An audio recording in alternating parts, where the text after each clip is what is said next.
네, 지금부터 민주시민교육 릴레이 협업 세미나를 시작하겠습니다. 안녕하십니까? 저는 오늘 사회를 맡은 장신대 조수진 교수입니다. 갑자기 추워진 날씨에 오늘 세미나를 위해서 이렇게 함께 해주신 여러분, 그리고 영상으로 함께 해주실 여러분 감사 말씀드립니다. 오늘 행사는 선거연수원과 한국언론학회 평화커뮤니케이션 연구회가 공동으로 마련한 자리입니다. 민주시민교육과 마음의 국경 허물기라는 주제로 진행이 됩니다. 오늘 이제 기조발제와 사례 발표 토론으로 순서가 마련될 예정입니다. 먼저 이제 인사 말씀으로 시작을 하겠는데요. 중앙선거관리위원회 홍보국장 겸 대변인이셨고요. 또 강원도와 경기도 선거관리위원회 사무처장 역임하시고 현재 선거연수원장 맡고 계신 분이십니다. 김대일 선거연수원장님의 환영사 시작하겠습니다. 자, 큰 박수로 맞아주십시오.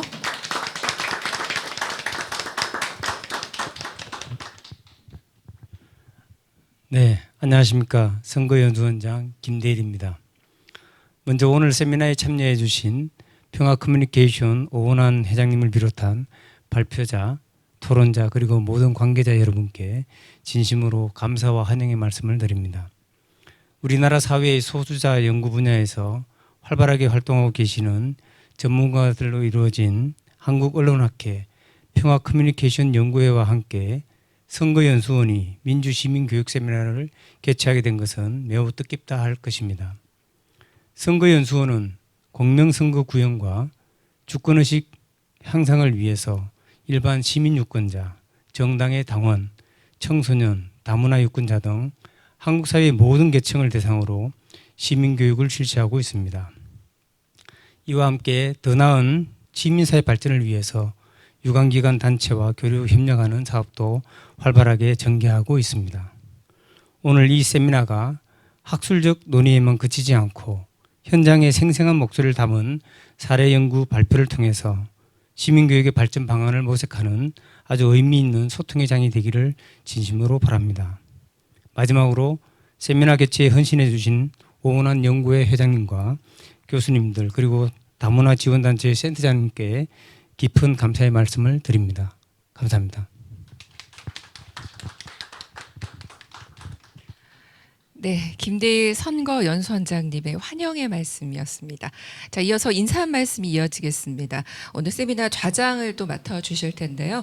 언론학회 평화커뮤니케이션 연구회 연구회장이시기도 하시고요. 또 군산대 교수님이십니다. 오원환 교수님의 인사 말씀 이어지겠습니다. 네, 안녕하세요. 오늘 민주 시민 교육을 위해서 국내 어느 기관보다 우수한 그리고 열심히 꾸준히 해온 선거연수원과 한국언론학회 평화커뮤니케이션 연구회가 함께 민주 시민 교육을 위한 협업 세미나를 개최하고 참여하게 된 것을 영광으로 생각합니다. 저희가 연구를 하다 보면 우리 사회의 다양한 문제들의 해결책들을 찾는데 그중에 가장 중요하게 수렴되는 지점이 민주 시민 의식을 어떻게 형성할 것인가의 문제인 것 같습니다. 그래서 오늘 기조발제와 사례 발표를 통해서 우리가 민주 시민 교육을 통해서 민주 시민 의식을 어떻게 배양하고 향상해야 될지 또 이론뿐만 아니라 현장의 목소리들을 잘 담아 나가는 그런 세미나가 되기를 바라겠습니다. 오늘 선거연수원에서 자리를 마련해 주셔서 대단히 감사하고 저희 한국언론학회 평화커뮤니케이션 연구회에서도 민주시민 교육을 위해서 혹은 민주시민 의식을 배양하기 위해서 앞으로도 열심히 노력하겠습니다. 감사합니다. 네. 이렇게 1부 순서는 인사 말씀으로 마치고요. 본격적으로 2부 세미나의 문을 열겠습니다. 방금 인사해 주신 오원환 교수님께서 발제자 또 토론자 이렇게 소개해 주시고 세미나 시작하겠습니다. 네, 오늘은 민주 시민 교육과 마음의 국경 허물기라는 주제를 가지고 김찬중 한남대학교 교수님께서 기조 발제를 해주실 거고요. 그리고 현장의 목소리들을 듣기 위해서 두 분의 사례 발표자 분들을 모셨습니다. 먼저 강봉수 새만금 국제문화원 원장님을 모셨고요. 그리고 두 번째로 생강나무 비비센터의 대표이신 안순아 대표님을 모셨습니다.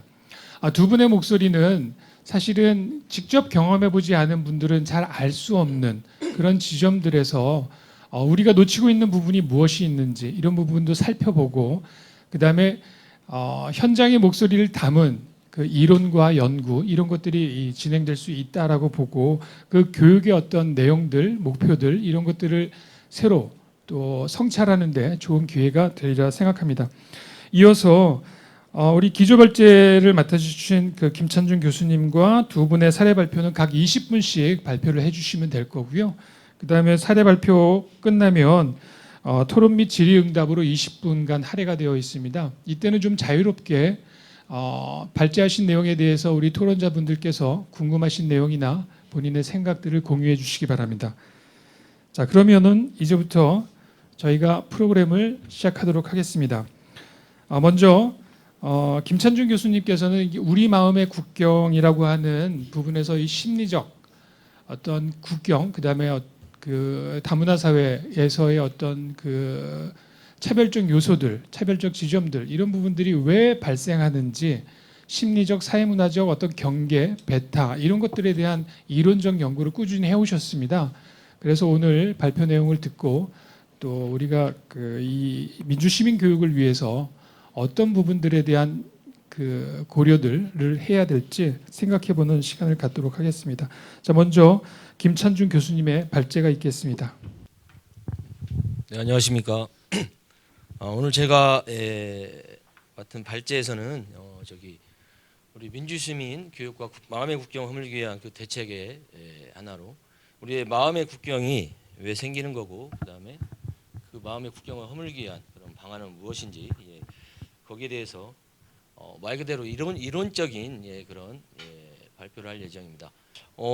다들 아시다시피 이제 우리나라 작년 통계입니다. 외국인 이주민이 약 220여만 명으로 되고 있고요. 그래서 전체 인구 대비 약 4.3%를 넘어서는 이런 숫자가 지금 우리나라에 이제 함께 살고 있습니다. 뭐 말 그대로 이제 다문화 사회죠. 다문화 사회인데 이 뭐 신문 기사라든가 여러 학술 연구들을 보면 여전히 이 외국에서 이렇게 이주해 오신 외국인 이주민들에 대한 이런 배타적인 그런 태도라든가 이런 행동들이 다 이렇게 보고가 되고 있습니다. 다시 말해서 우리나라에서 이제 물론 다른 국경에서 태어나신 분들이지만 우리나라에 이제 와서 같은 국경에 살고 있는데 여전히 우리 마음에는 마음의 국경이 자리 잡고 있다. 이렇게 말씀을 드릴 수 있을 것 같습니다. 말 그대로 이제 민주 시민 교육입니다. 민주 시민 시민의 그 소양의 하나로서 이런 다양한 사람들과 이렇게 어울려서 화합을 하면서 살아가는 게 굉장히 중요한 소양이라고.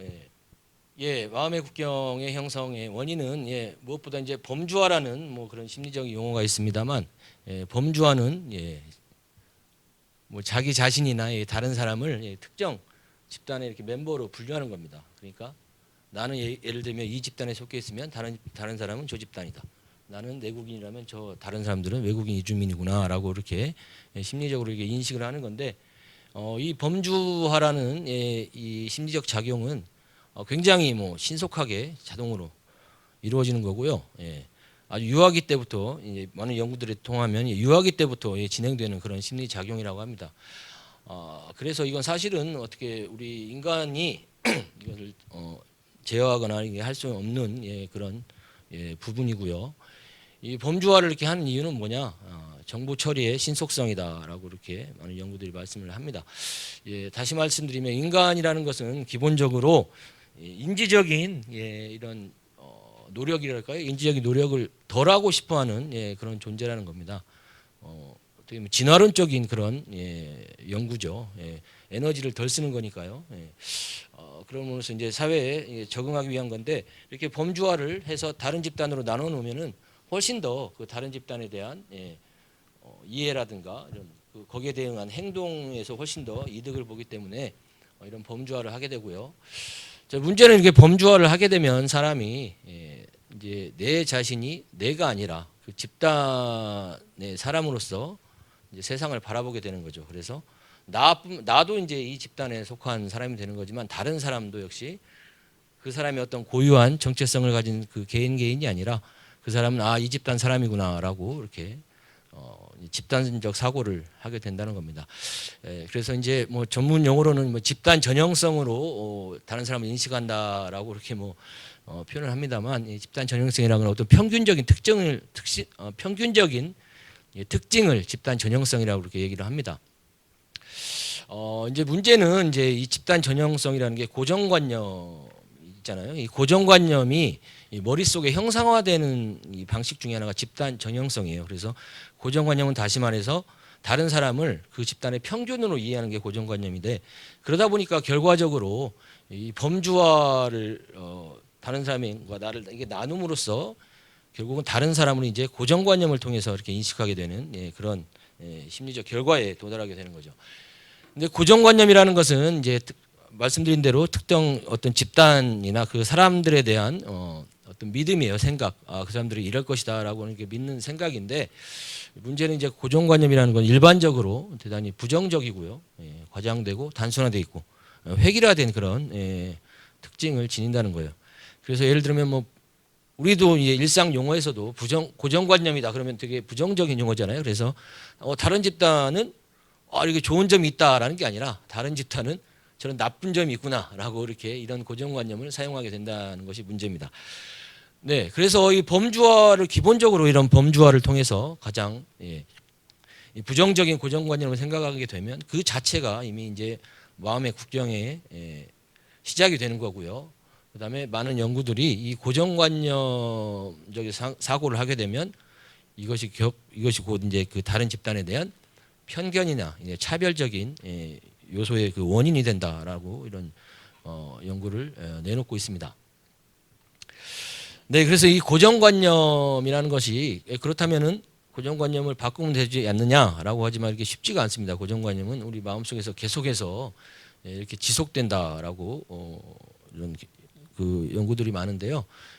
예를 들면 뭐 동화 효과라든가 자기 실현적 예언, 뭐 점화 효과 이런 것들을 통해서 계속 이제 지속되는데, 동화 효과라는 것은 실제보다 더 가깝게 생각하는 거예요. 그래서 이 사람이 예를 들어서 되게 부정적인 뭐 예를 들면 뭐 뭐랄까요, 외국인 이주민이 좀 뭐 게으르다, 예를 들면 뭐 이런 부정적인 관념이 있다, 고정관념이 있다 하면은 그 사람이 그렇지 않은데도 실제보다 더 그 사람의 행동을 보고 더 게으르네라고 이렇게 그렇게 생각하는 겁니다. 다시 말해서 이 고정관념을 계속해서 사용하게 되는 거죠. 그리고 이제 뭐 자기 실현적 예언은 내가 그렇게 믿고 있으면 그렇게 행동을 함으로써 이제 그 고정관념이 지속되는 거고요. 점화 효과라는 것은 그런 고정관념을 바탕으로 그 사람이 다른 행동을 했을 때 그것과 연관지어서 이렇게 계속해서 판단을 하게 되는 겁니다.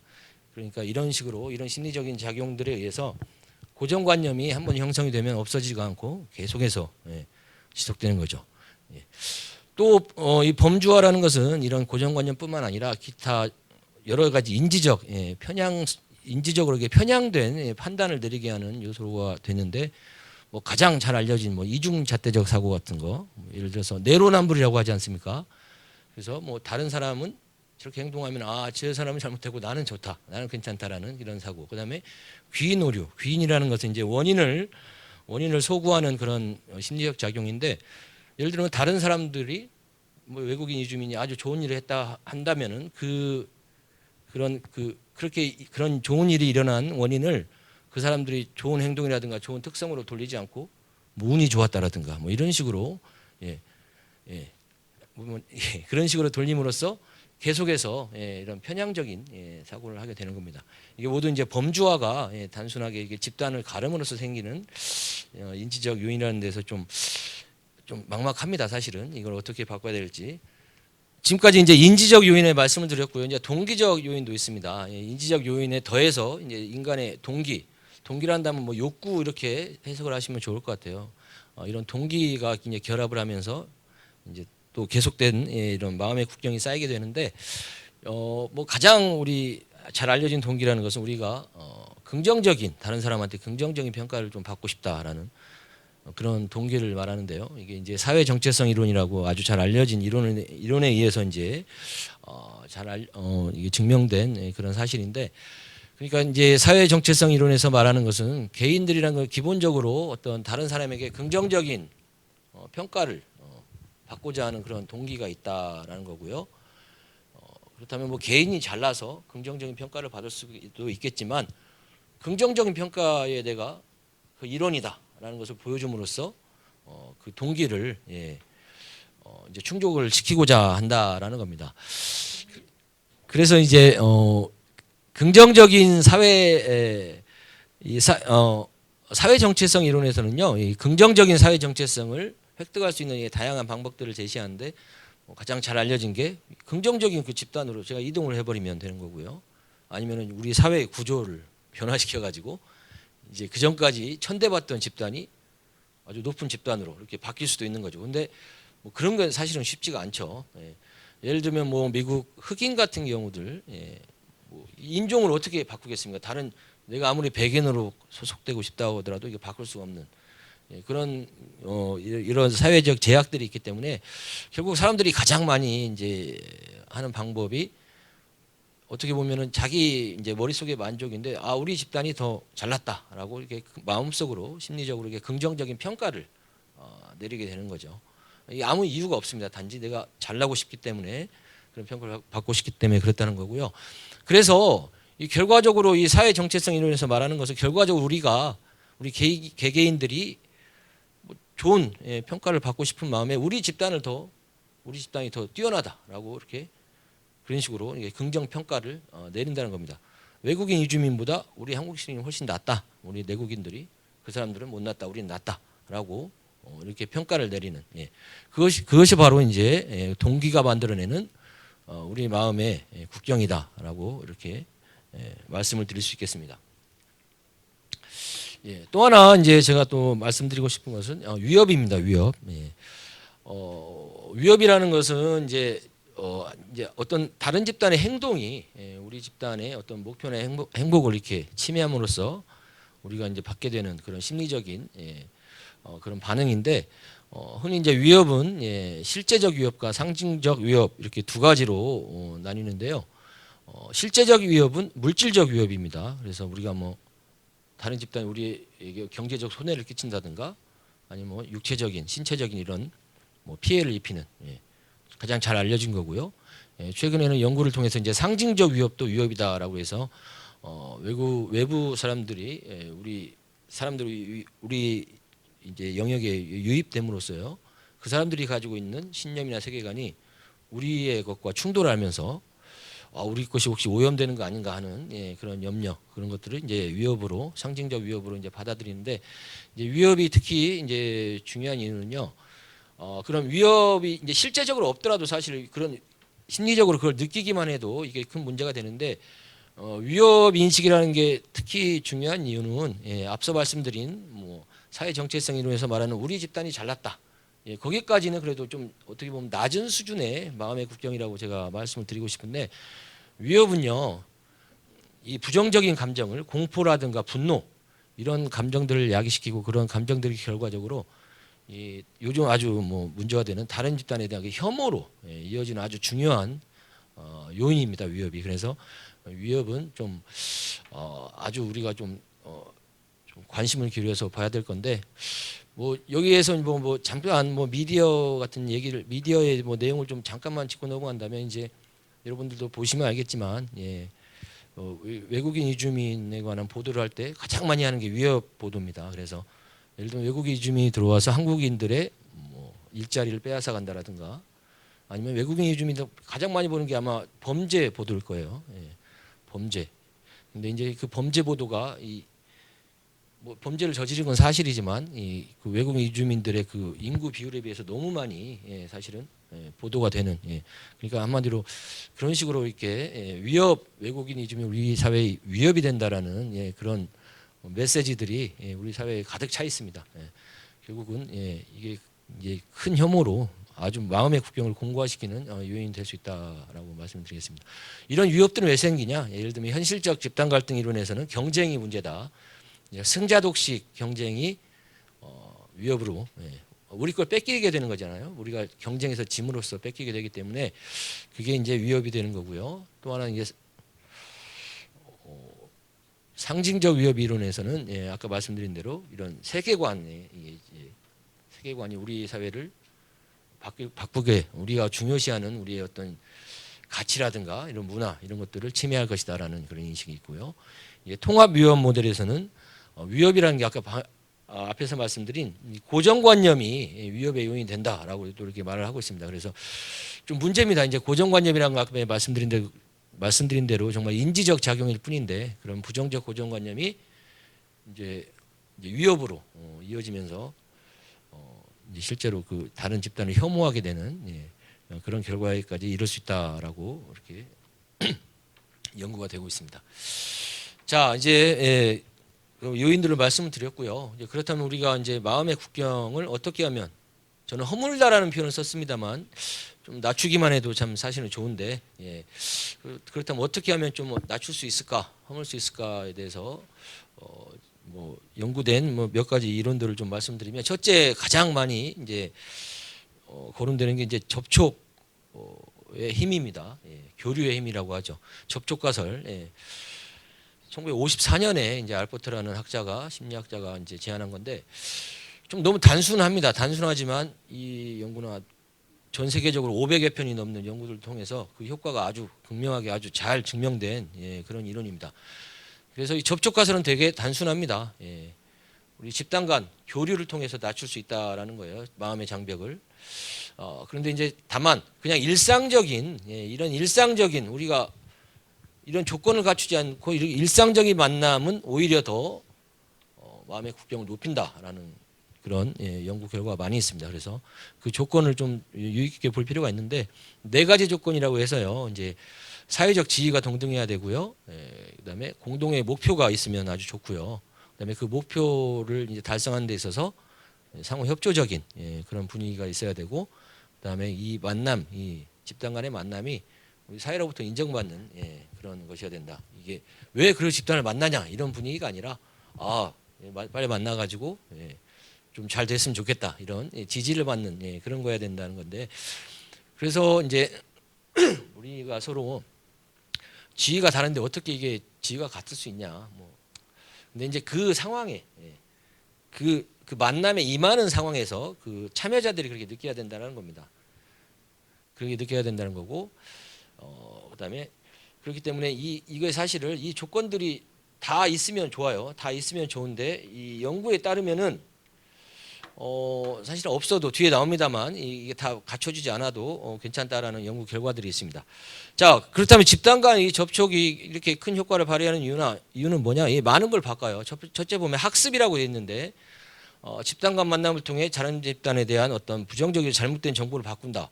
이게 다시 말하면 고정관념을 바꾸는 겁니다. 고정관념을 만나 보니까 난 이 사람들이 이런 줄 알았는데 아니구나. 이 사람과 이렇게 직접 대면을 하고 보니까 참 다르다라고 되는 거고요. 그다음에 염려라든가 공감 이게 사실은 감정적 차원의 이런 부분들을 이제 바꾸는 건데 염려라는 것은 내가 이 사람들을 만나보기 전에는 약간의 걱정거리가 있는 거예요. 이 사람들이 좀 우리랑 다른데 내가 만나도 될까라는 그런 부분들을 만남을 통해서 낮춤으로써 그 사람들에 대한 어떤 마음의 국경을 허물 뿐만 아니라 다음 만남에 대해서도 훨씬 더 쉽게 용이하게 해줄 수 있는 그런 효과가 있다는 거고요. 공감은 말 그대로 그 사람들과 만남으로써 우리가 이런 감정적인 서로 공감할 수 있는 요소들을 우리가 발견할 수 있다. 규범은 이런 만남들을 통해서 이게 이 만남이라는 것이 뭐 특별한 게 아니라 우리 사회의 어떤 분위기구나, 규범이구나라고 인식을 하고 그런 부분들이 이제 다른 집단에 대해서 이제 좀 긍정적인 평가를 내릴 수 있는 요소가 된다라는 겁니다. 물론 이제 접촉 이론이 아까 말씀드린 대로 많은 연구를 통해서 효과는 발휘됐지만 몇 가지 좀 주의할 부분이 있다면은 이 4가지 조건을 갖추는 게 제일 좋다라는 연구 결과가 많이 있습니다. 그럼에도 불구하고 이 조건을 다 4가지를 다 못 갖춘다 하더라도 거기에서 한두 가지만 갖춰도 충분한 효과가 있다라는 그런 연구들이 있고요. 다만 이제 집단과 만남은 특히 이제 마이너리티라고 좀 제가 좀 표현을 했습니다만 글자 그대로 마이너리티. 지금 사례로 본다면 외국인 이주민이 되겠죠. 그분들한테는 좀 효과가 그렇게 크지는 않다. 왜냐하면 이 마이너리티라는 것은 이제 기본적으로 우리 사회적 서로 만났을 때 그 지위에 대한 좀 비판적인 좀 내가 뭐 나가서 뭐하냐 나는 뭐 이렇게 약자인데 이런 좀 의식이 있다 보니까 좀 효과가 낮다고는 하지만 그럼에도 불구하고 여전히 효과는 있다라는 거고요. 그다음에 이제 좀 문제가 되는 게 제가 가장 처음에 말씀드렸던 이 범주화의 문제가 발생을 하는 거예요. 다른 집단을 만날 때 분명히 나는 범주화라고 저 사람은 저 집단 나는 나 집단 이 집단이라고 이제 만나게 되면 이 범주화가 문제를 일으킨다고 하지 않았습니까? 그래서 이 집단 정체성을 처음에 만날 때 시작할 때 만약 이 집단 정체성이 현저해진다면은 그 문제가 효과를 떨어뜨리는 문제가 된다라고 이런 연구 결과들이 있습니다. 그래서 이제 많은 연구가 됐고요. 통합 모델 같은 것을 통해 보면은 이제 뭐 좀 자세한 전략이 나옵니다. 그렇다면 이 집단 정체성이 현저화될 텐데 이걸 어떻게 하면은 좀 피해갈 수 있을까 해서 이제 통합 모델 같은 게 연구가 됐는데 최초 접촉에서는 아주 적극적으로 범주화를 제거하는 노력이 필요하다라고 이렇게 되어 있습니다. 그래서 집단 정체성을 최대한 낮추는 노력을 해야 되고요. 그다음에 이제 점차 만나가면서 이 접촉이 이제 일상화될 때는 이제 오히려 범주화를 강화하는 필요가 강화해야 된다. 다시 말해서 당신은 이 집단이고 나는 이 집단이다라고 분명히 말해주는 게 왜 좋냐? 저게 이제 일반화의 효과가 아주 크다는 겁니다. 생각해 보십시오. 내가 이 외국인 이주민과 만났을 때 예를 들면 10사람을 만났다 그러면 10사람에 대한 태도가 좋아진다고 한다면은 사실 접촉 이론은 그렇게 매력적인 이론은 아닙니다. 접촉 이론의 가장 큰 매력은 뭐냐? 내가 이 사람을 만남으로써 다른 외국인 이주민들에게도 그 아주 좋은 태도를 형성하게 된다라는 건데 그렇다면 이게 일반화입니다. 이 일반화가 가능해지려면은 오히려 이 집단 정체성이 이제 좀 분명해져야 이제 접촉이 진행될수록 해줘야 일반화가 가능하다라고 하고요. 이제 마지막으로 이것이 이제 완전히 그래서 이제 아주 좋은 결과를 내기 위해서는 마지막에는 재범주화가 필요하다. 그래서 우리와 그들을 넘어서 우리 더 큰 집단 하나의 우리 대한민국 국민이다. 같은 사회에 있는 사람이다라는 그런 집단 정체성을 부여할 때 가장 이 접촉의 효과가 크다라는 그런 연구 결과들이 있습니다. 제가 이 접촉 이론을 아주 많이 설명을 하고 있습니다. 집단 간 교류가 그래서 이제 말씀드린 대로 그런 여러 연구들이 발표가 됐고요. 이런 조건들 뭐 다 안 되더라도 어찌됐건 이렇게 성사가 된다면 좋은 효과를 보이는 건 확실한데 사실은 만남이 그렇게 쉽지는 않습니다. 만남이 쉽지는 않고 어떤 경우에는 되게 이제 그런 만남 자체가 어려운 예를 들면 뭐 북한 주민들과 저희가 만나고 싶다 하더라도 만날 수가 없는 상황이잖아요. 이제 그런 것들을 이제 염두에 두고 그렇다면 다른 방식이 없는가 했을 때 뭐 여러 가지가 발견됐는데 뭐 대표적인 거 3가지만 말씀드린다면 이제 상상 접촉 가설이라는 게 있어요. 집단 간 만남을 갖고 있다는 이제 상상을 하는 것만으로도 놀랍게도 다른 집단에 대한 이 태도가 좋아진다라고 해서 저 같은 경우는 이런 경우 같은 경우는 이제 학교에서 사실 좀 많이 좀 적용이 됐으면 좋겠다라는 생각을 합니다. 우리 어린 학생들에게 다른 외국인 이주민 학생들과 니들이 만나고 있다는 생각을 해서 근데 그것만 하더라도 이 마음의 국경을 낮출 수 있다라는 거고요.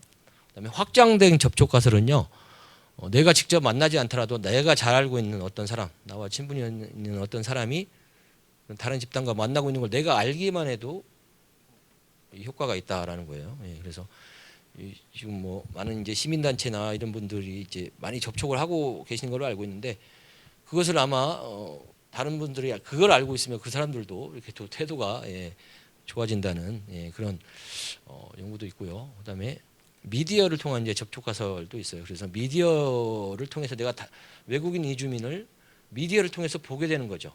근데 그 자체가 접촉이라는 겁니다. 그래서 이런 접촉을 통해서도 효과가 있다라고 이렇게 연구 결과가 있습니다. 그래서 이 접촉 가설은 뭐 대면 접촉뿐만 아니라 이런 다양한 접촉을 통해서 이게 충분히 마음의 국경을 낮출 수 있는 그런 전략들을 많이 이렇게 제시해주고 있습니다.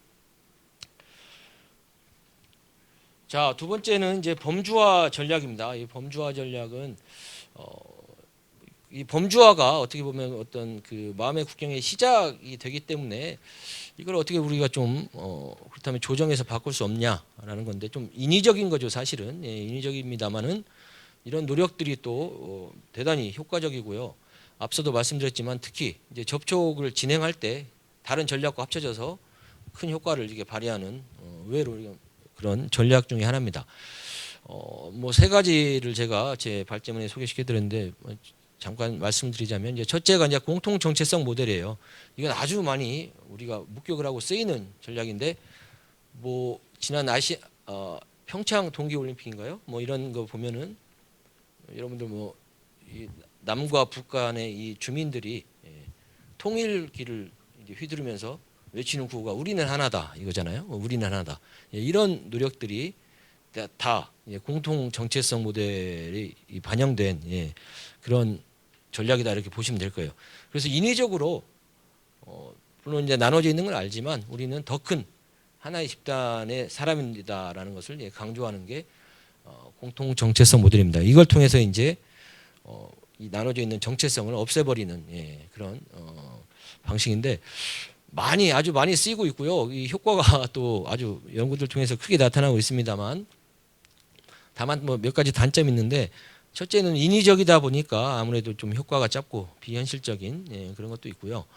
그다음에 서로 간에 좀 적대적인 아주 그런 아주 적대적인 역사가 있다라고 한다면은 큰 이제 반작용이 나타날 수 있는 나의 적인데 이게 좋다고 해서 덥석 이 전략을 쓰게 되면 아주 큰일 나는 그런 상황이고요.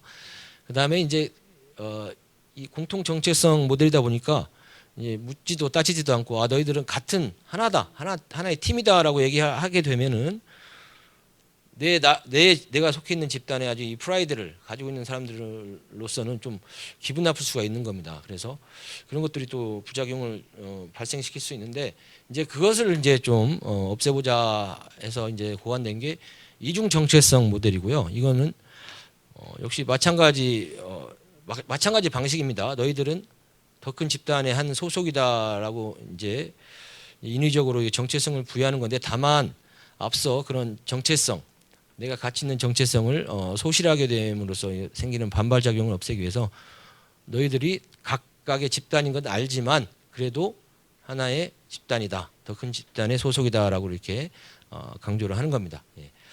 네, 이것도 역시 앞서 말한 그 단점을 이제 극복을 좀 많이 했고 상당히 한 그 전략이기 때문에 많은 연구를 통해서 이 효과가 검증되는 그런 방법이다라고 볼 수 있고요. 다만 단점이라면은 우리 주류 머저리티 그룹에는 효과가 없다라는 거예요. 왜냐하면 마이너리티 그룹은 뭐 우리가 저도 뭐 많이 느껴봤습니다만은 제가 뭐 예를 들면 뭐 미국에 가 있다 그러면 저는 한국인으로서의 정체성을 좀 유지하고 싶은 그런 게 있어요. 그렇기 때문에 그래 너는 한국인이 맞다. 그렇지만 미국 사회에 같이 협조를 하자라고 하면 저는 좋은데 그렇기 때문에 마이너리티 그룹에는 상당히 효과가 좋습니다만은 이 주류 집단은 이 마이너리티 그룹이 그냥 자기 걸 포기하고 우리 쪽에 동화되기를 좀 원하는 좀 그런 성향이 있다고 합니다. 그러다 보니까 우리 이 주류 집단에는 효과가 좀 떨어진다라는 그런 결과들이 있고요. 자 이제 마지막 교차 범주화 전략은요. 사람들이 단 하나의 어떤 집단 정체성을 가지고 있는 건 아닙니다. 저만 봐도 뭐 남성이고 뭐 어떤 집단 이렇게 있다 보니까 그런 것들을 동시에 이렇게 강조함으로써 사람들에게 혼동을 주는 거죠. 사실은 혼동을 줌으로써 그러니까 예를 들면 지금 뭘까요? 뭐 영남과 호남 간에 갈등이 있는 상황이다 그렇다면은 영남과 호남만 강조하는 게 아니라 남성도 되고 여성도 될 수 있기 때문에 그런 걸 강조하다 보면은 이 문제가 되는 이 정체성을 어떻게 보면 혼란을 줘서 가릴 수 있는 그런 전략이 되겠습니다.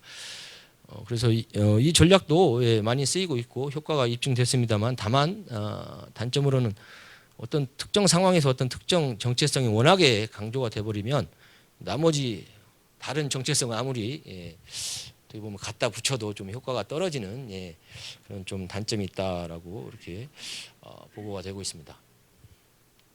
자, 이제 마지막으로 반고정관념 전략에 대해서 말씀을 드리고 마치도록 할 텐데요.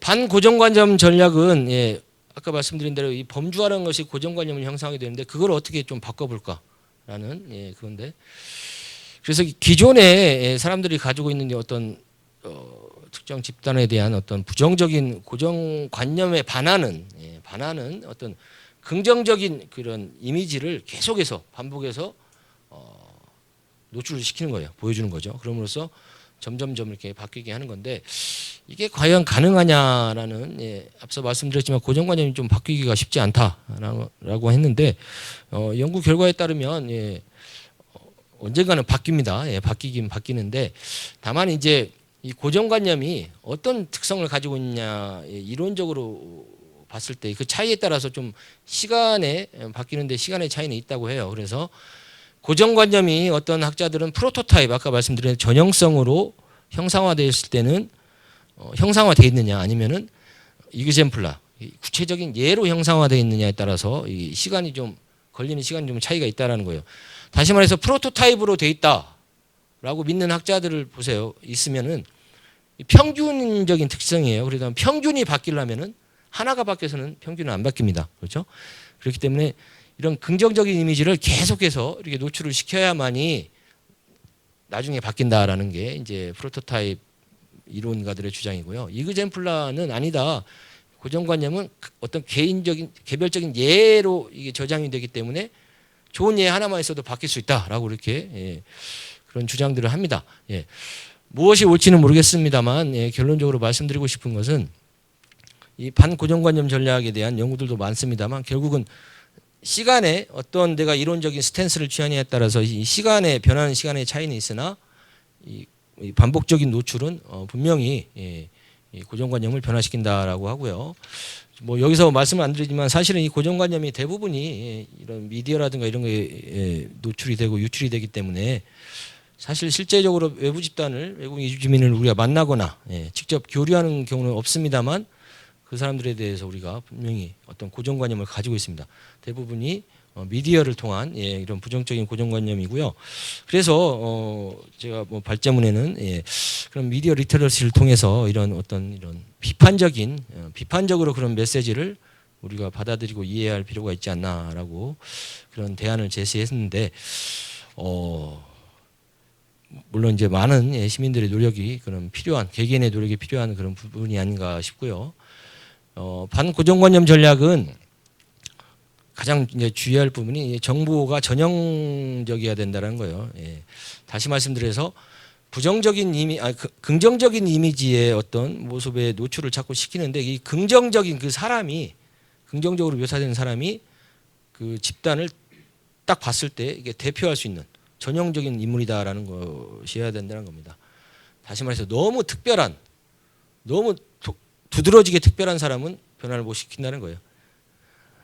가장 대표적으로 미국의 오바마 대통령 같은 경우를 보게 되면 미국 시민들이 오바마 대통령을 보고 흑인이라고 인식을 안 한다는 거예요. 그 사람은 그냥 특별한 어떤 한 사람이지 그렇게 특출난 사람은 대통령까지 됐음에도 불구하고 흑인에 대한 이미지를 못 바꾼다.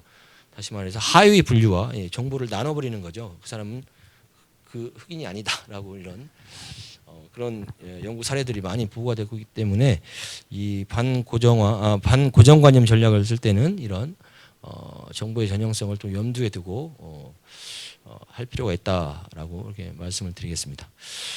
자, 제가 뭐 제 발제문에는 결과를 썼습니다만은 저는 여기까지 하고 넘어가도록 하겠습니다. 더 이제 구체적인 사례는 제 뒤에서 이제 그 실제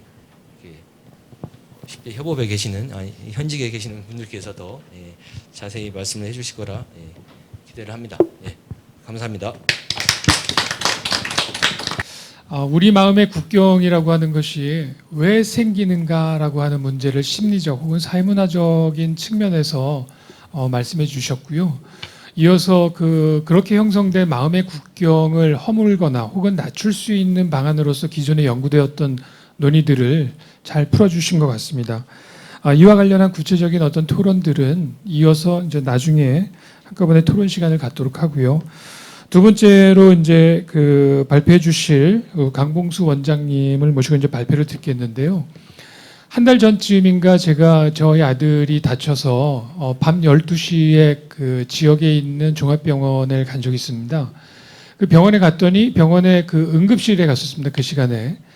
응급실에 가서 치료를 받는데 어디서 이제 익숙한 얼굴이 이제 들어오시는 거예요. 알고 봤더니 이제 강봉수 원장님이셨는데 이주 여성이 어디서 이제 사고로 다치신 거예요. 그래서 피를 흘리고 있었는데 사실은 다문화 가정 혹은 이주 여성이나 이주 노동자의 경우는 언어적 소통에 제약이 있고 특히나 어떤 의학적인 부분에 관련된 부분은 소통하기가 더 어렵기 때문에 어떤 중간 역할을 해주시는 분이 필요한데 이제 강복수 목사님께서 이제 연락을 받고 와서 이제 그런 중간 역할을 해주셨던 거죠.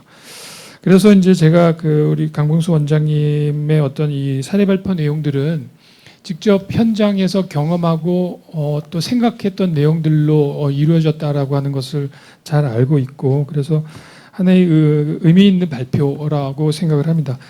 자, 그럼 강봉수 원장님을 모시고 두 번째 발표를 듣도록 하겠습니다.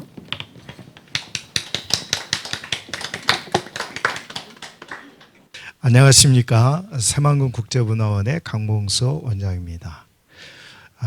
저는 특별히 이주 여성들과 이주 노동자들을 위해서 함께 생활하고 있은 지가 한 20여 년이 되었는데요.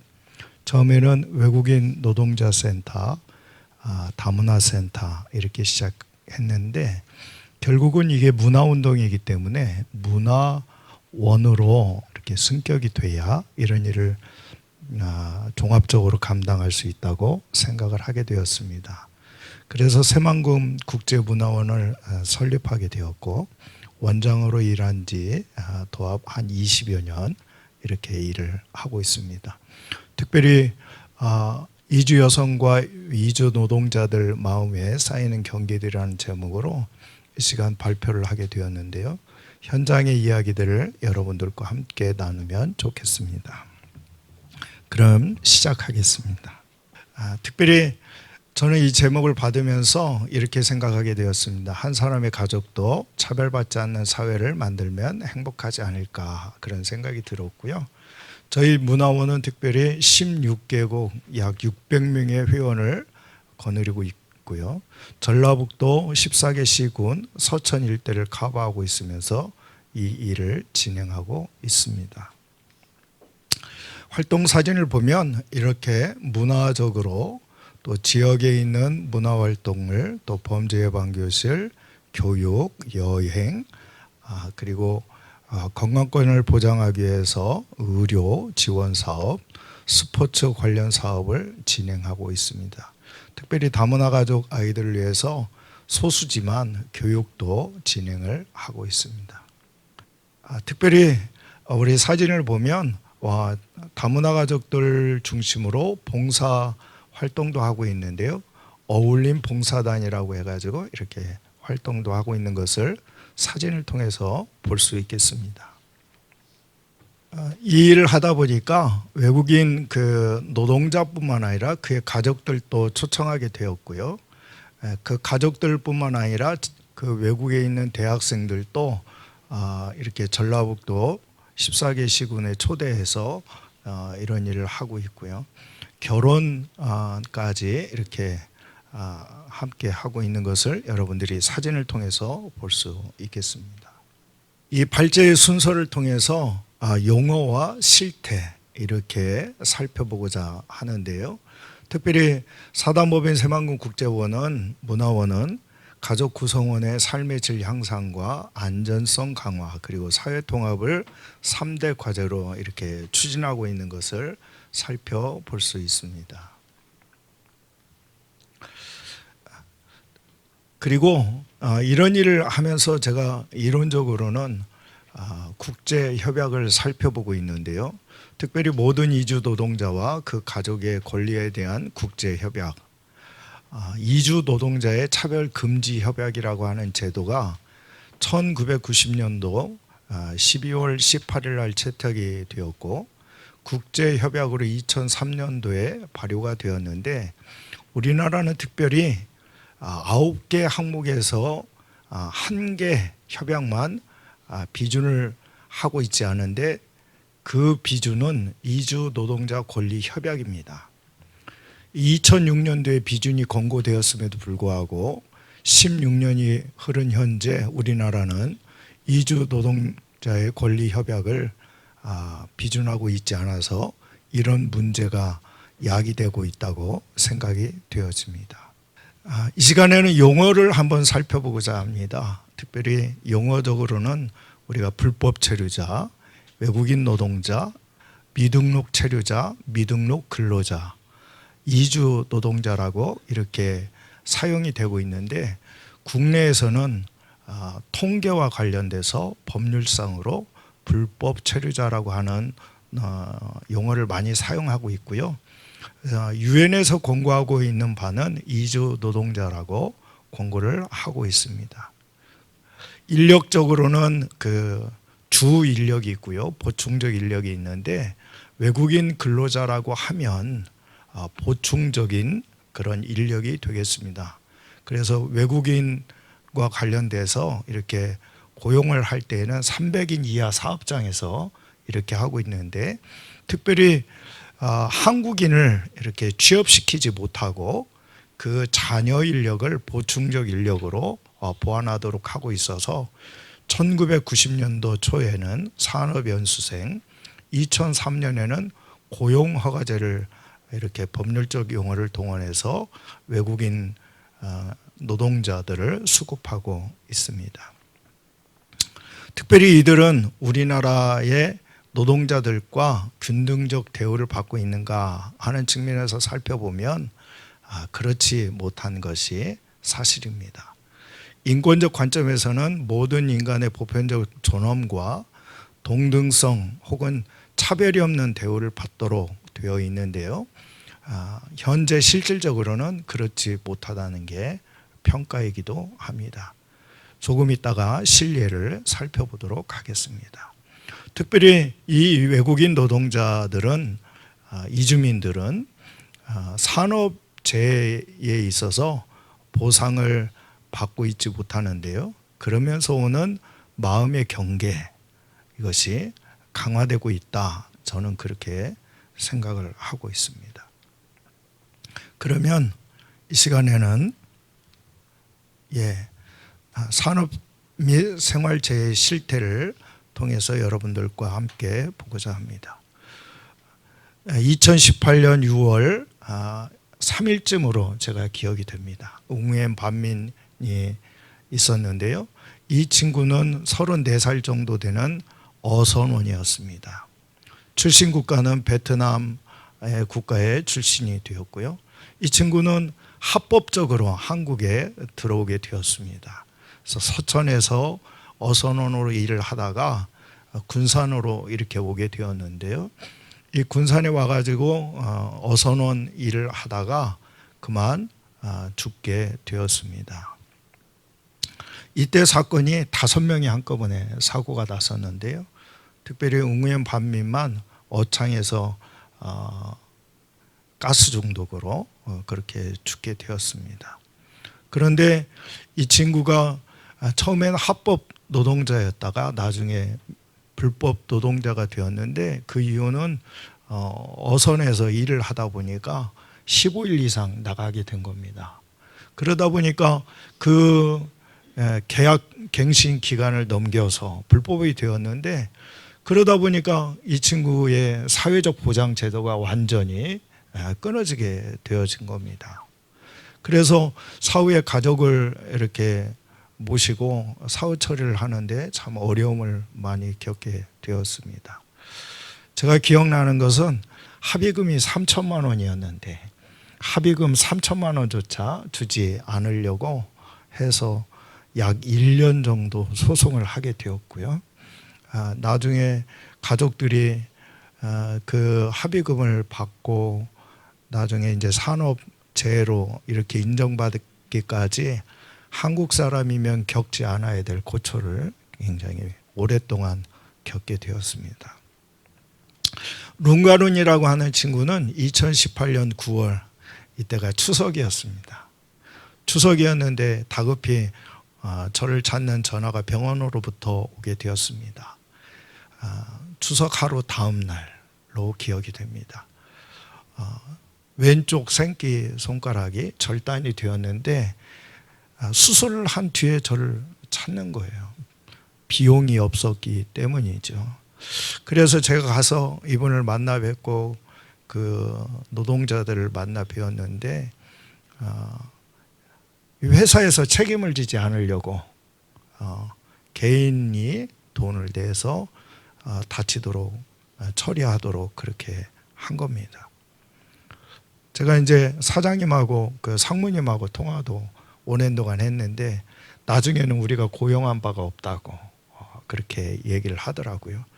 그 이유는 계약서가 없었기 때문에 그렇습니다. 계약서가 그 병원비 약 150만 원 정도를 저희가 이제 납부를 하고 했는데 제가 이 사건을 처리하면서 안타까웠던 것들은 이 룽가룬이라고 하는 친구가 손가락이 절상이 되고 잘렸는데도 불구하고 하루 종일 집에 있었다는 겁니다. 회사에서 다쳤으니까 회사에서 병원으로 데리고 가서 치료를 하면 되는데 마치 집에 문틈에 끼어서 손가락이 절상이 된 것처럼 처리를 하게 되어서 제가 화도 많이 났고 또 마음으로 속상도 했고 저도 한국 사람이라 정말 많이 미안했던 기억이 납니다. 이 사주들과 모잠베리라고 하는 친구는 방글라데시 출신의 근로자입니다. 최근에도 이제 건강하게 만나게 되었는데 이 친구들이 저를 찾았던 이유는 피부과를 가야 된다는 거예요. 그래서 성형외과를 같이 가게 된 겁니다. 원래는 피부과 이제 화상이 생겼으니까 피부과를 가서 치료를 해야 되는데 회사에서 이것을 산재 처리를 안 해주니까 성형외과 자부담을 통해서 약 500만 원 정도 이렇게 치료를 했던 기억이 납니다. 참 제가 이 친구들 데리고 다니면서 사장님도 만나 뵙고 그랬는데 산재 처리를 하면 산재 처리하는 그 피해가 회사에 고스란히 온다는 것과 그리고 그렇기 때문에 비용을 회사에서 납부할 수 없다는 것. 그래서 자부담으로 처리했던 기억이 납니다. 수파트라라고 하는 친구는 태국 친구입니다. 네, 여자분이었어요. 이 여자분이 아이를 임신하게 되었습니다. 예, 태명이 오식이었어요. 오식이. 예, 군산시에 보면 오식 노동이라고 하는데 그곳에서 아이를 가졌기 때문에 태명이 오식이었는데요. 이 오식이가 태어나서 태어나기까지 병원을 같이 다니고 이렇게 수발을 들기 시작했는데 제가 가슴 아팠던 친구는 회사에서 이 분의 병원비를 지출하지 않을 뿐만 아니라 그리고 아이가 태어나자마자 90일이 넘으면 나중에 한국으로 들어올 수 없다고 하는 국적법 때문에 이 친구가 이 아이가 90일 만에 90일이 되기 전에 자국으로 가야 되는 사건을 맞이하게 되었습니다. 제가 이분을 모시고 또 병원에 다니고 병원비를 수납하고 하면서 자부담도 어려웠지만 이 아이를 보낼 때 엄마의 눈물이 하염없이 눈물 흘리는 그 눈물, 그것이 제 마음을 굉장히 아프게 했던 기억이 납니다. 반탄과 웅우엔 탄탄은 태국 친구입니다. 태국 친구인데 오토바이 사고가 난 겁니다. 회사에 출근하기 위해서 오토바이를 타고 갔는데 가다가 사고가 났는데 회사에서는 출근하다 나간 사고는 자기들이 책임질 수 없다라고 한 거예요. 한국 사람이라면 감히 상상도 못하는 일이죠. 네, 그래서 이분들을 병원에 모시고 이렇게 가게 된 겁니다. 근데 약 6개월 동안 치료하게 된 겁니다. 6개월이면 중상해에 해당되죠. 큰 사고였습니다. 그런데 이분들을 군산의료원에 이제 병원에 모시고 왔다 갔다 하고 입원 치료하고 나중에는 그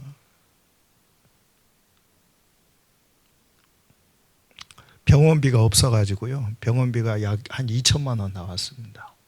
2천만 원 나왔는데 회사에다 얘기해도 소용이 없고 그래서 저희 문화원에서 모금도 하고 우리 태국 공동체가 모금도 하고 그래서 이 병원비를 다 처리하고 정산해서 태국으로 이렇게 보내드린 기억이 납니다.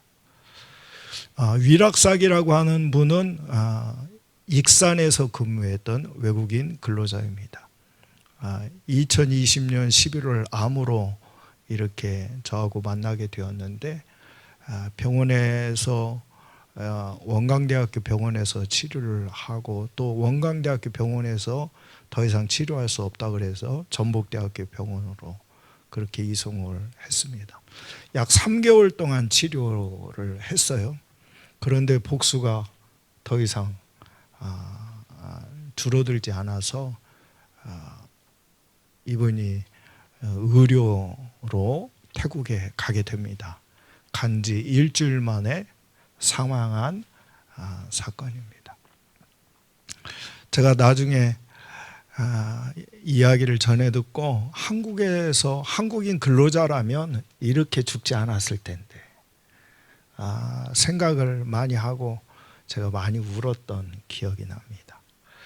살림하고 판타이는 인도네시아 친구입니다. 인도네시아 친구들인데 이분들은 둘이 결혼을 했어요. 그런데 함께 한국에서 만나서 결혼을 했는데 살림은 인도네시아 분이었고 파냐이는 태국 분이었습니다. 그런데 이분들이 저기 테트라포트라고 거기 가서 낚시하면 안 되는 곳이에요.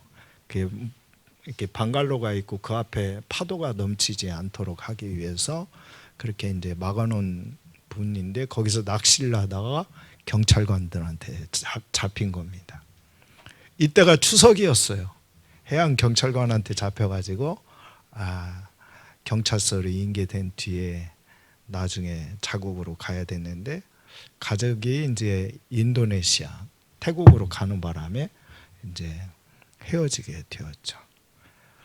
이렇게 수많은 사건들을 제가 접하고 그러면서 지금도 실례로 들면 굉장히 많이 있습니다. 많이 있지만 이런 거를 볼 때 우리나라가 왜 이런 현상이 생기게 되었는가 생각해 보면 이주민 인권 특별보좌관 유엔 이주민 인권 특별보좌관의 보좌관이 한국 정부의 이주 노동자 권리 협약을 비준하라고 권고를 2006년도에 했는데 이 비준을 하고 있지 않기 때문에 이런 일이 벌어지고 있다고 저는 생각을 합니다. 한국 근로자와 이주민 근로자, 다문화 가족을 포함해서 지금도 한국 사회의 3D 업종 그리고 한국 사회를 지탱해주는 아주 특별한 일을 감당하고 있다고 보여집니다. 특별히 한국 정부가 유엔 이주민 인권 특별보좌관의 권고를 받아들여서 하루속히 이주 노동자 권리 협약을 비준해 주기를 기대하고 있습니다. 고맙습니다. 네. 눈가가 촉촉해지도록 이렇게 어떤 감정이 이렇게 좀 이입이 되셔서 말씀하시는 내용을 잘 들었고요. 사실 우리가 미디어에서 이주 노동자들이 산업 현장에서 많은 재해를 겪고 있고 그런데 그 재해에 대한 어떤 대처와 그 관리가 이제 부실하다는 걸 뉴스를 통해서도 이제 우리가 종종 접하곤 했습니다. 근데 문제는 이제 그런 사건 사고가 발생하면 어떤 민주 시민 의식을 가지고 개선을 하려고 하는 노력들 이런 것들이 정부 차원에서도 이제 이루어져야 될 텐데 그런 것들이 이루어지고 있지 않기 때문에 이런 어떤 사건들이 계속 재발생하는 게 아닌가, 재발하는 게 아닌가 이런 생각이 듭니다. 그래서 이제 이 민주 시민 의식 교육이라고 한다면 사실 이 유권자를 위한 교육만을 하는 것이 아니라 우리 사회의 이 공동체 내에 노동자로 온 노동 공동체 안에서도 인권이라고 하는 것, 혹은 보편적 인권이라고 하는 것들은 생명권이라든지 이런 것들은 다 보장을 받아야 되고, 그런 사회 문화 이런 것들을 조성하기 위해서는 우리 사회가 이제 민주 시민 의식이 가득한 그런 민주 사회가 되어야 될 것 같다는 생각을 했습니다. 자, 다음은 우리 그 안순아 대표님을 모시고 발표를 듣도록 하겠습니다. 안순아 대표님께서는 그 서울의 중랑구에 한 20여 년 거주하시면서 토박이라고 본인을 이제 소개를 하시고 계십니다. 근데 이제 우리가 사실은 어떻게 보면 다문화 가정이나 이주민에 대한 이해는 할 수 있을 망정 사실 공감하기는 쉽지 않을 겁니다. 그런데 이제 우리 안순아 대표님은 누구보다도 공감을 할 수 있는 그런 경험들을 하셨기 때문에 스스로 이 다문화 가족에 대한 어떤 서포트뿐만 아니라 지지하는 것뿐만 아니라 다문화 가족이 하나의 우리 사회의 일원으로서 봉사하고 기여할 수 있는 부분들도 많은 활동을 해오셨던 것 같습니다. 특히나 선거연수원에서는 2013년부터 이 민주시민교육을 위한 초빙 교수로 또 활동을 하셨던 것 같고요. 그래서 우리가 현장에서 공감할 수 있는 이야기, 또 어떻게 보면은 범주 바깥에 있는 사람들이 알지 못하는 이야기, 이런 이야기들을 잘 전해주실 것 같습니다. 그러면 안 대표님의 발표를 듣도록 하겠습니다. 저는 어울림을 통한 꿈 이름터 생각나온 비비센터에서 활동하고 있고, 오늘 이 발표한 김찬중 교수님의 내용을 보니까 어깨에 힘이 되고, 저희들도 그렇게 많이 노력하고 활동하고 있어서 아마 너무 흥분돼 가지고 발표할 때 앞뒤 말 순서가 바뀔 수도 있을 것을 양해 부탁드립니다. 이 주제를 딱 받고 나서 바로 이 그림이 생각났습니다. 이 그림은 다문화 가정 자녀가 그린 그림입니다. 우리 미술 수업할 때 다문화 가정 자녀들한테 너희들이 학교, 가정, 사회에서 어떤 편견 혹시 차별을 받은 적 있는가 해서, 이거는 고등학생이 이 그림을 제출을 하고 설명하는 것이 이 벽을 깨야 된다. 바로 우리 마음의 국경을 허물어야 더 살기 좋은 그 사회가 될 것이다. 예, 그래도 생각난 비센터를 간단하게 소개한다면, 초기 2009년에 엄마 나라의 언어 문화 배움터를 시작하였습니다. 왜냐하면 초기 멤버들이 이주 여성이어서. 근데 우리가 항상 갖고 있는 우리의 이중 언어, 이중 문화, 모국의 언어 문화와 한국의 언어 문화로 자부심을 갖고 있기 때문에 2010년 1월 18일에 생각난 비비센터로 개명하였습니다. 2013년에 서울시 비영리 민간단체로 등록을 했는데, 등록 당시에 등록을 하면 임대료 구청에서 지원한다 해서 등록을 하고 나서 지원까지 일전 한 푼 받은 거 없습니다. 지원은 안 하더라고요. 네. 근데 항상 어떤 질문을 받냐면 생각나는 비비센터에 한국 사람이 있는가? 제가 바로 한국 사람이요. 저 2005년부터 한국 사람이라고 하니, 아니 한국 사람. 근데 저는 뭐죠? 10주년 행사도 진행했고, 이 사진은 제 2010년에 찍은 사진인데, 이게 같이 공부하고 같이 활동했던 친구들이 지금 고등학교, 대학교, 심지어 군대에 갔다 온 친구도 있습니다. 근데 우리 애들이 군대에 가면 어떤 질문을 또 받냐면, 다문화 가정 자녀인데 군대 가도 되는가? 근데 우리 다문화 가정 자녀의 정체성은 대한민국입니다. 네, 저희 생각나는 비센터의 조직도를 보면 우리 자녀들한테 이중 언어, 이중 문화 인재로 양성하는 것이 중요하고, 왜냐하면 저 아버지가 경상도에서 태어났어요. 5살 때 할머니 할아버지를 따라서 중국으로 이주해 갔는데, 근데 저는 한국어를 모르고 항상 부모님들께서 교육하는 것이 민족의 말은 잊어서는 안 된다. 하지만 중국에서 나 중국말만 잘하면 사회생활 다 할 수 있기 때문에 배우지 않다가 제가 2003년에 한국에 오니 역시 부모의 말은 철학이다. 그때 뼛속까지 느꼈습니다. 그래서 우리 자녀들한테 항상 알려주는 것이 쓸 줄 모르더라도 엄마 나라의 말을 좀 배우고 엄마하고 대화를 좀 하라.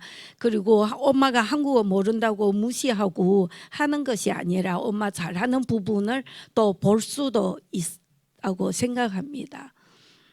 그래서 차별을 차이로 변화하기 위해서 우리가 봉사 활동을 많이 하고 있습니다.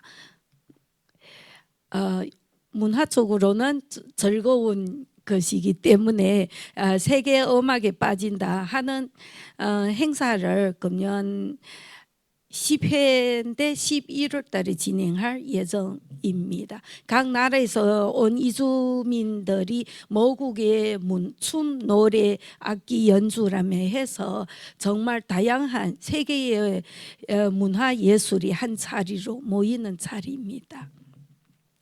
관련 발표를 하고 현장의 목소리를 내기 위해서 참석하고, 네, 통번역 이쪽에는 조금 전에 말씀을 했고, 그리고 저희 지금 31개 나라의 이중 언어 강사들이 활동하고 있고, 그리고 다문화 가정 자녀들이 알다시피 코로나 때문에 집에서 비대면 수업을 하면서 더욱더 학교 수업 따라가기 힘든 부분이 있어 1대1 멘토링을 하면서 이 친구들이 학교 수업 따라갈 수 있도록 지원하는 대학생 봉사가 한 70명 정도 돼 있습니다. 이거는 교재 개발하고 출판식을 진행할 때의 장면입니다. 우리가 다문화 인식에서 영상을 제작을 했는데 학생들의 목소리를 듣고 제작을 하고, 또 비대면 수업 때도 다문화 강의를, 다양한 문화를 어릴 때부터 접촉하기 위해서 비대면 강의의 동영상도 촬영해서 각 학교에 나눠드리고 했습니다. 네, 이것은 우리 이 영상에 참여한 친구의 학교 생활의 이야기입니다. 너 왜 이렇게 까맣냐? 그렇게는 안 보이겠다. 야, 너네 엄마 베트남에서 왔다며? 야, 왜 우리나라에 살아? 너희 엄마 나라만 살아.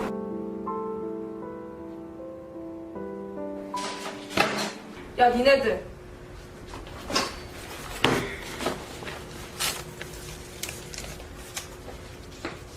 뭐가 틀린 거 같아? 틀리긴 뭐가 틀려. 그냥 색깔이 다른 거지. 그래, 틀린 게 아니라 그냥 좀 다른 거야. 알면서 틀린 게 아니라 다른 거야. 다문화 가정에 대한 차별을 없애는 그날까지 필름과 생강나무 비비센터가 함께합니다. 네. 짧은 영상이지만 이 학생한테는 얼마나 힘든 학교 생활일까 상상을 할 수 있습니다. 이거는 우리 강사들의 사진이고, 우리가 미취학부터 초, 중, 고등학교, 대학생, 학부모, 성인 대상으로 진행을 다양한 문화에 대한 강의를 진행하고 있습니다.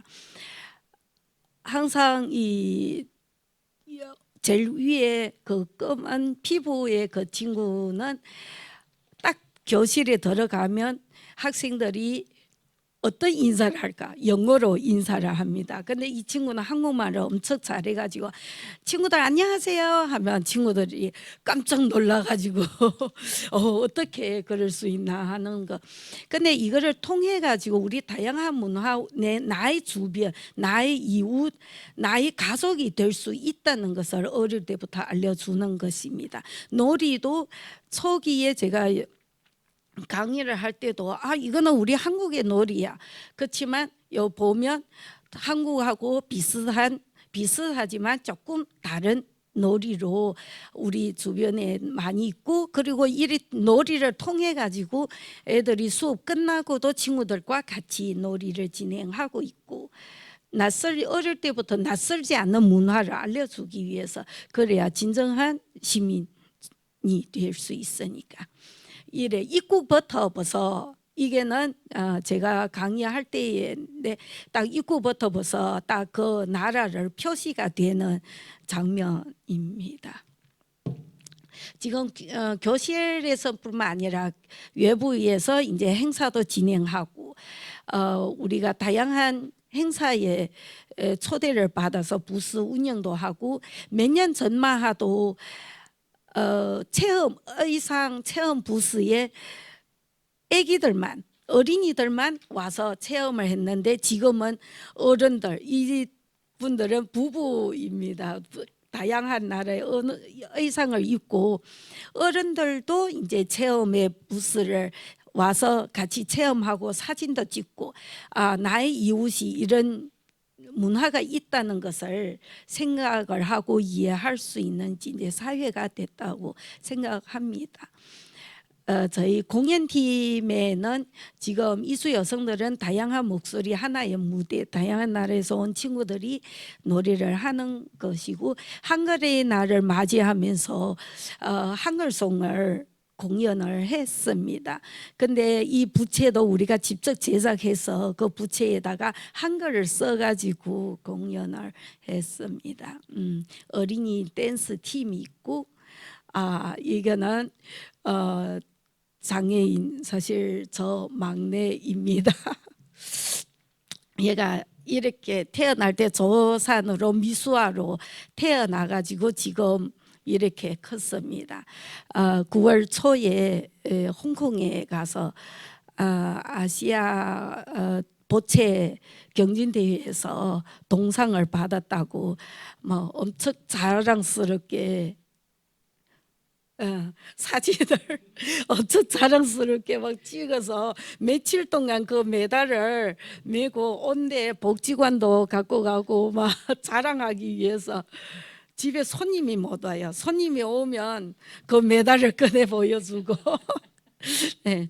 비대면 수업 때 다문화 가정에 컴퓨터가 없어가지고 수업하기 힘든 경우가 많이 발생해가지고 그때 우리가 컴퓨터 나눔 행사도 했고, 이거 작년에 강연 콘텐츠에 우리 친구들이 청소년부의 우수상을 받았습니다. 우리 다문화 가정뿐만 아니라 장애인도 유권자라는 거 알리는 주제로 진행하였습니다. 이 멘토링 사업을 진행하면서 부모 상담도 진행을 해야 되고, 그리고 미술 수업에 지금 이 공모전 시상식에 이 친구의 작품은 북경에 가서 전시를 했습니다. 이거 우수상을 받아서 이 친구는 미술 동아리를 통해서 자기의 재능을 발굴하고, 그리고 이제 내년에 일본에 유학 가겠다고 계획을 하고 있습니다. 그냥 편안하게 그냥 모임으로 자기가 좋아하는 거, 공부하기 싫으면 우리 미술 그리자 하면서 미술을 그리면서 또 공부도 하게 되고, 선생님하고 친하면 이것저것 질문을 해서 또 공부를 하게 되고, 그냥 서로 도움이 되는 것입니다. 한부모 모임은 항상 저는 우리는 혼자가 아니에요 하는 이야기를 하고, 우리는 잘할 수 있어, 우리는 엄마 아빠의 역할을 다 할 수 있어 하는 친구들 같이 모여가지고 같이 노래도 하고 정보도 교류하고 자기가 좋아하는 취미도 참석해서 뭐 요리도 배우고 빵도 배우고 같이 나들이도 가고 합니다. 엄마 나라의 언어 문화도 가르치는 이 모임을 하고 매년 전만 하도 필리핀 영어 그리고 뭐 미국 뭐 그런 데 나라에서 온 이주 여성들은 시댁에서 인정을 받아가지고 자기의 모국어를 가르칠 수 있는데 베트남 뭐 캄보디아 뭐 다른 나라에는 이래 가르친다 하면 항상 시댁에 혼나고 왜 그 언어를 배워야 되는가 하면서 근데 지금은 많이 변했습니다. 지금 태국어하고 캄보디아어 가르치는 장면입니다. 저 이주 여성들이 우리 지역의 안전을 위해서 순찰을 진행하고 경찰서랑 그 구청의 구청장이고 동장이랑 같이 순찰도 진행을 해서 우리가 많이 알리는 것이 우리 이주 여성들이 혜택만 받는 수혜자가 아니라 우리도 사회의 공헌자다 많이 보이기 위해서. 그리고 금년에는 지적 장애인들이 댄스 팀을 진행하였습니다. 지적 장애인들이 얼마나 춤을 추고 얼마나 무대에 그리웠으면 2시간 동안 수업 쉬지 않고 중간에 선생님이 쉬라 하도 쉬지 않고 2시간 꼬박 수업을 다 하면 티셔츠가 막 다 젖고 땀에 적셔 있는 것을 보고 아 정말 이 팀을 잘했다 하는 생각이 들고 있습니다. 지금도 이 친구들 중에 몇 명은 이제 유명해지면 내가 사인할 시간이 없다. 지금 선생님 사인해 줄게요 하면서 사인도 해주고 그림도 그려주고 정말 기특합니다. 사실 저희가 오늘 발표할 때 초기에는 저를 이야기를 안 하고 왜냐하면 우리가 마음의 국경을 허물으니까 그래서 자기소개를 제일 뒤에다 뒀습니다. 제가 지금 이래 활동하는 것은 그냥 단기 활동이 아니라 지속적으로 활동한 부분을 제가 말씀을 드린 거고 그러면 여러분들은 저는 어떤 사람이라고 생각할까요? 이거는 저 친구들이 저한테 준 별명입니다. 일 만드는 사람. 친구들 같이 모여서 이야기하고 수다 떨으면 뭔가 만든다.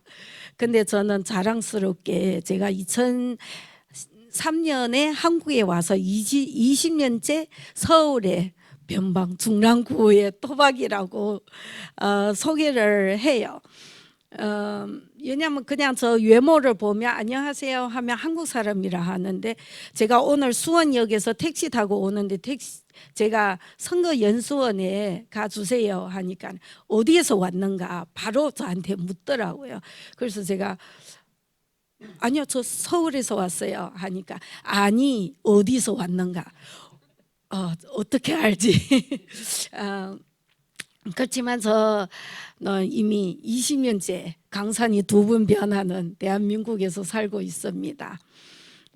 한국 초기에 이래 활동할 수 있는 계기는 제가 초기에 한국어도 모르고 정말 미용실을 남자들 리발소에 들어가 가지고 앉아서 머리 자르겠다고 앉은 경험도 있고 해서 그래서 이래 활동하고 있고 제가 어릴 때는 이중 언어 문화 엄마 나라의 언어 문화를 부정하고 제가 이 환경에 오니 그것을 이제 인정하게 되고 우리 자녀들은 절대로 제가 가는 길을 가서는 안 된다.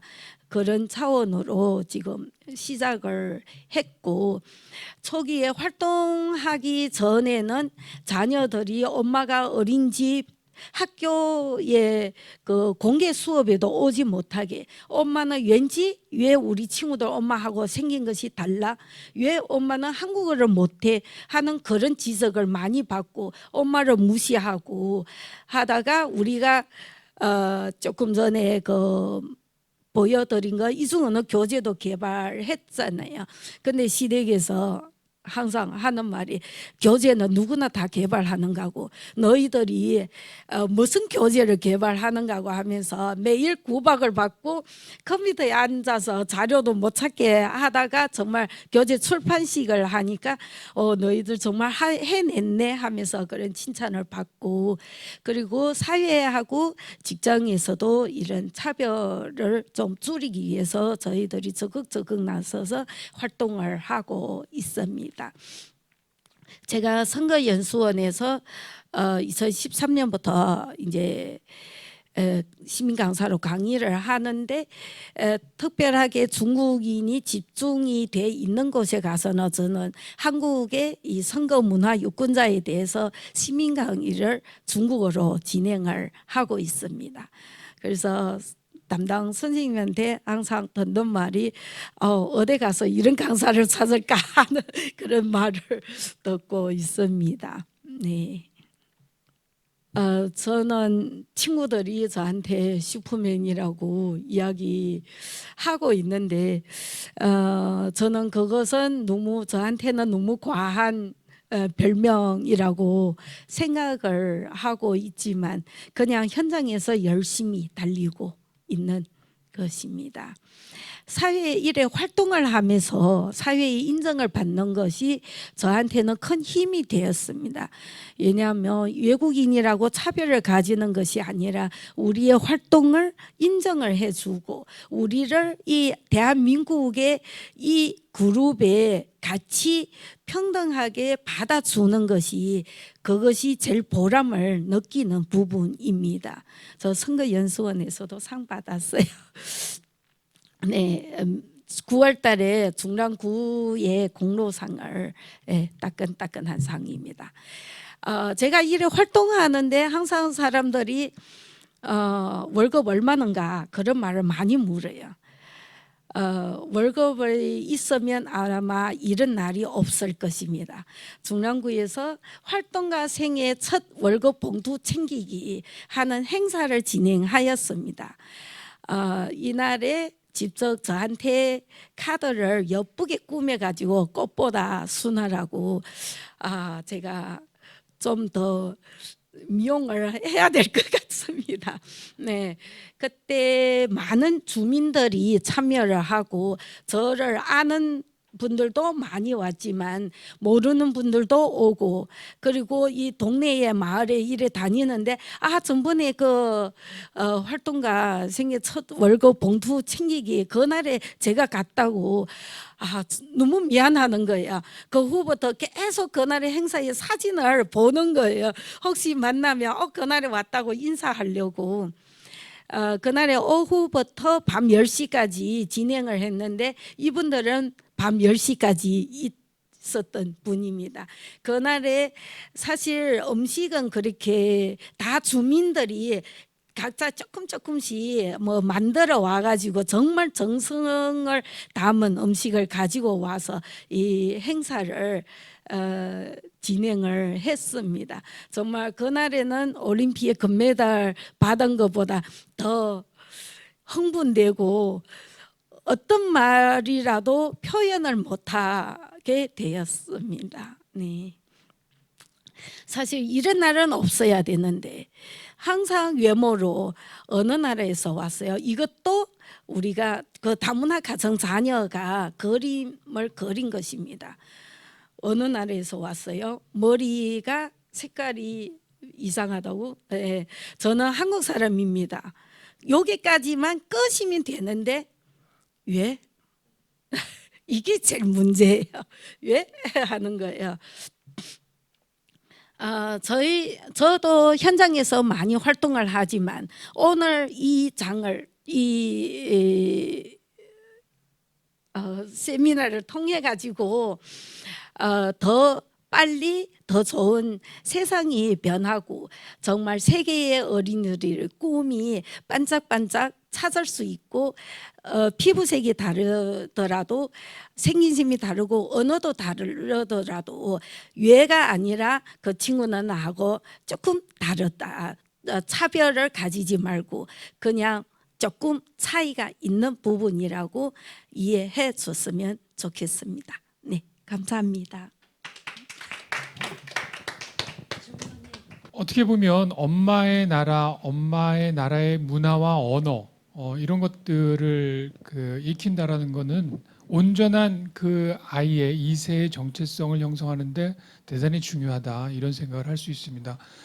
우리 이 김찬준 교수가 그 범주를 이동하려고 한다라고 하는데 그런 얘기를 했었는데 사실은 아빠 쪽으로만 이렇게 소속되고 싶을지 모르나 그 아이가 엄마와 아빠와 한 가정을 이루고 있고 온전하고 건강하게 그 생활하기 위해서는 숨기고 싶은 혹은 은폐하고 싶은 어떤 엄마의 정체성이 아니라 엄마의 정체성을 드러내고 나의 것으로 온전히 소화하고 사실은 그런 분위기가 만들어지기 위해서 민주시민 교육이라고 하는 것이 대단히 중요하겠다 이런 생각을 하게 됐습니다. 자, 세 분의 발표를 모두 잘 들었고요. 그러면 이제 그 토론으로 좀 진행을 하겠습니다. 토론은 5분 이내로 자유롭게 좀 말씀을 해주시는데. 네, 안녕하세요. 서강대학교 미디어 융합 연구소의 연구교수 윤복실입니다. 김창준 교수님의 발제 너무너무 잘 들었고요. 제가 이거 보면서 역시 이 시대에는 그 미디어 역할이 가장 중요하겠다라고 생각을 했어요. 왜냐면 이제 상성성 만남 이게 가장 유효하지 않을까. 우리가 이렇게 구별돼서 살아가고 있잖아요. 그래서 그런 것들이 되게 중요한 것 같다고 생각하고 두 분의 사례 발표를 통해서 그 말이 생각이 났어요. 신은 모든 것에 있을 수 없어서 어머니를 만들었다. 이런 말을 제가 이렇게 생각하게 됐거든요. 그래서 두 분의 헌신, 희생 이게 얼마나 값지고 존경스러운 일인가 다시 한번 생각하게 됐거든요. 자, 그래서 어쨌든 학문적인 이론도 되게 무척 중요하지만 이렇게 실천하는 실천가가 없으면 아무런 의미가 없겠다 이런 생각을 했는데 저는 아무래도 문화를 전공하는 입장에서 그런 생각을 많이 했어요. 이렇게 차별적인 시선이라던가 문화를 타파하기 위해서는 이 사회의 법제화 과정이 가장 중요하다고 생각하거든요. 그래서 우리가 이제 과거 조선시대 그러면 유교화가 한꺼번에 이렇게 딱 만들어졌다고 생각하지만 되게 오래 걸렸어요. 250년 거의 실은 조선 후기 가서 만들어졌으니까 500년 걸린 거나 마찬가지예요. 그래서 그런 차원에서 보자면 이주민에 관한 차별적인 시선 이런 것들이 개선이 되려면 더 오랜 시간이 필요하다 이런 생각이 들거든요. 그래서 저는 이제 현장에 계신 두 분께서 느끼는 것이 법제화 중에서 이런 것들이 되게 시급하다 이렇게 생각할 것 같다는 생각이 들거든요. 그래서 우리 이제 아까 우리 강봉수 목사님께서 말씀해주신 이 유엔에서 비준하지 않았다는 것 그것들이 왜 비준되지 않았는지 이런 것들이 되게 무척 궁금하고 그리고 또 이제 순아 대표님께도 그 중랑구에서 일을 하고 계시잖아요. 근데 실은 보면 이 중랑구에서 일을 하고 계신 것도 그곳이 가장 그런 이주민이 많기 때문에 이루어지는 문제라고 생각하고 실은 어떻게 보면 대한민국 전체를 확대해서 보자면 실은 우리가 서울만도 하더라도 강남에 사냐, 강남 외에 사냐 이런 되게 차별적 지점이 되게 많잖아요. 그래서 이 공간을 실은 타파해야지 우리 김찬준 교수님께서 말씀하신 그런 마음의 국경이 없어질 수 있는 일원화 과정이 이루어질 수 있을 것 같거든요. 그래서 이런 공간을 뛰어넘는 어떤 그런 획기적인 방법은 또 없을까 싶은 생각도 들고요. 아무래도 오늘날은 OTT 이런 플랫폼에서 미디어를 서비스를 소비하기 때문에 실은 이렇게 우리 한국에서 이주민에 관한 차별을 얘기하는 건 되게 안 좋다고 느껴지는 게 다 우리한테 역으로 안 좋게 느껴질 게 실은 이게 한류 출발이 동남아시아 쪽인 거잖아요. 우리나라 이제 이 한류에 촉발이 된 곳이 그래서 그런 것들을 생각해서라도 그런 문제들이 되게 많이 이렇게 좀 해소되면 어떨까 이런 생각을 해봤습니다. 네, 마이크 넘기겠습니다. 네, 저는 장신대 조수진 교수입니다. 일단 마음의 국경이 어떻게 생기고 어떻게 작동하는지 이론적으로 잘 설명해 주셨고 또 마음의 국경에 생기는 그 형성 원인, 해결 방안 등을 잘 정리해 주셔서 감사드립니다. 또 이론적인 이해와 함께 두 분의 사례 발표로 실제 현장의 이야기를 들을 수 있어서 참 유익했던 시간이었다라는 생각이 들고요. 외국인 이주민에 대한 부정적인 태도 형성은 정말 미디어 역할이 좀 큰 비중을 차지한다라는 생각이 드는데 이제 발제자께서 원인을 인지적 요인을 비롯해서 여러 가지 잘 설명을 해주셨는데 몇 가지 조금 더 첨언을 하자면 그 미디어의 편향 과장된 재연들, 언론의 혐오 표현 그런 조장도 문제가 굉장히 좀 심각하다라는 생각이 듭니다.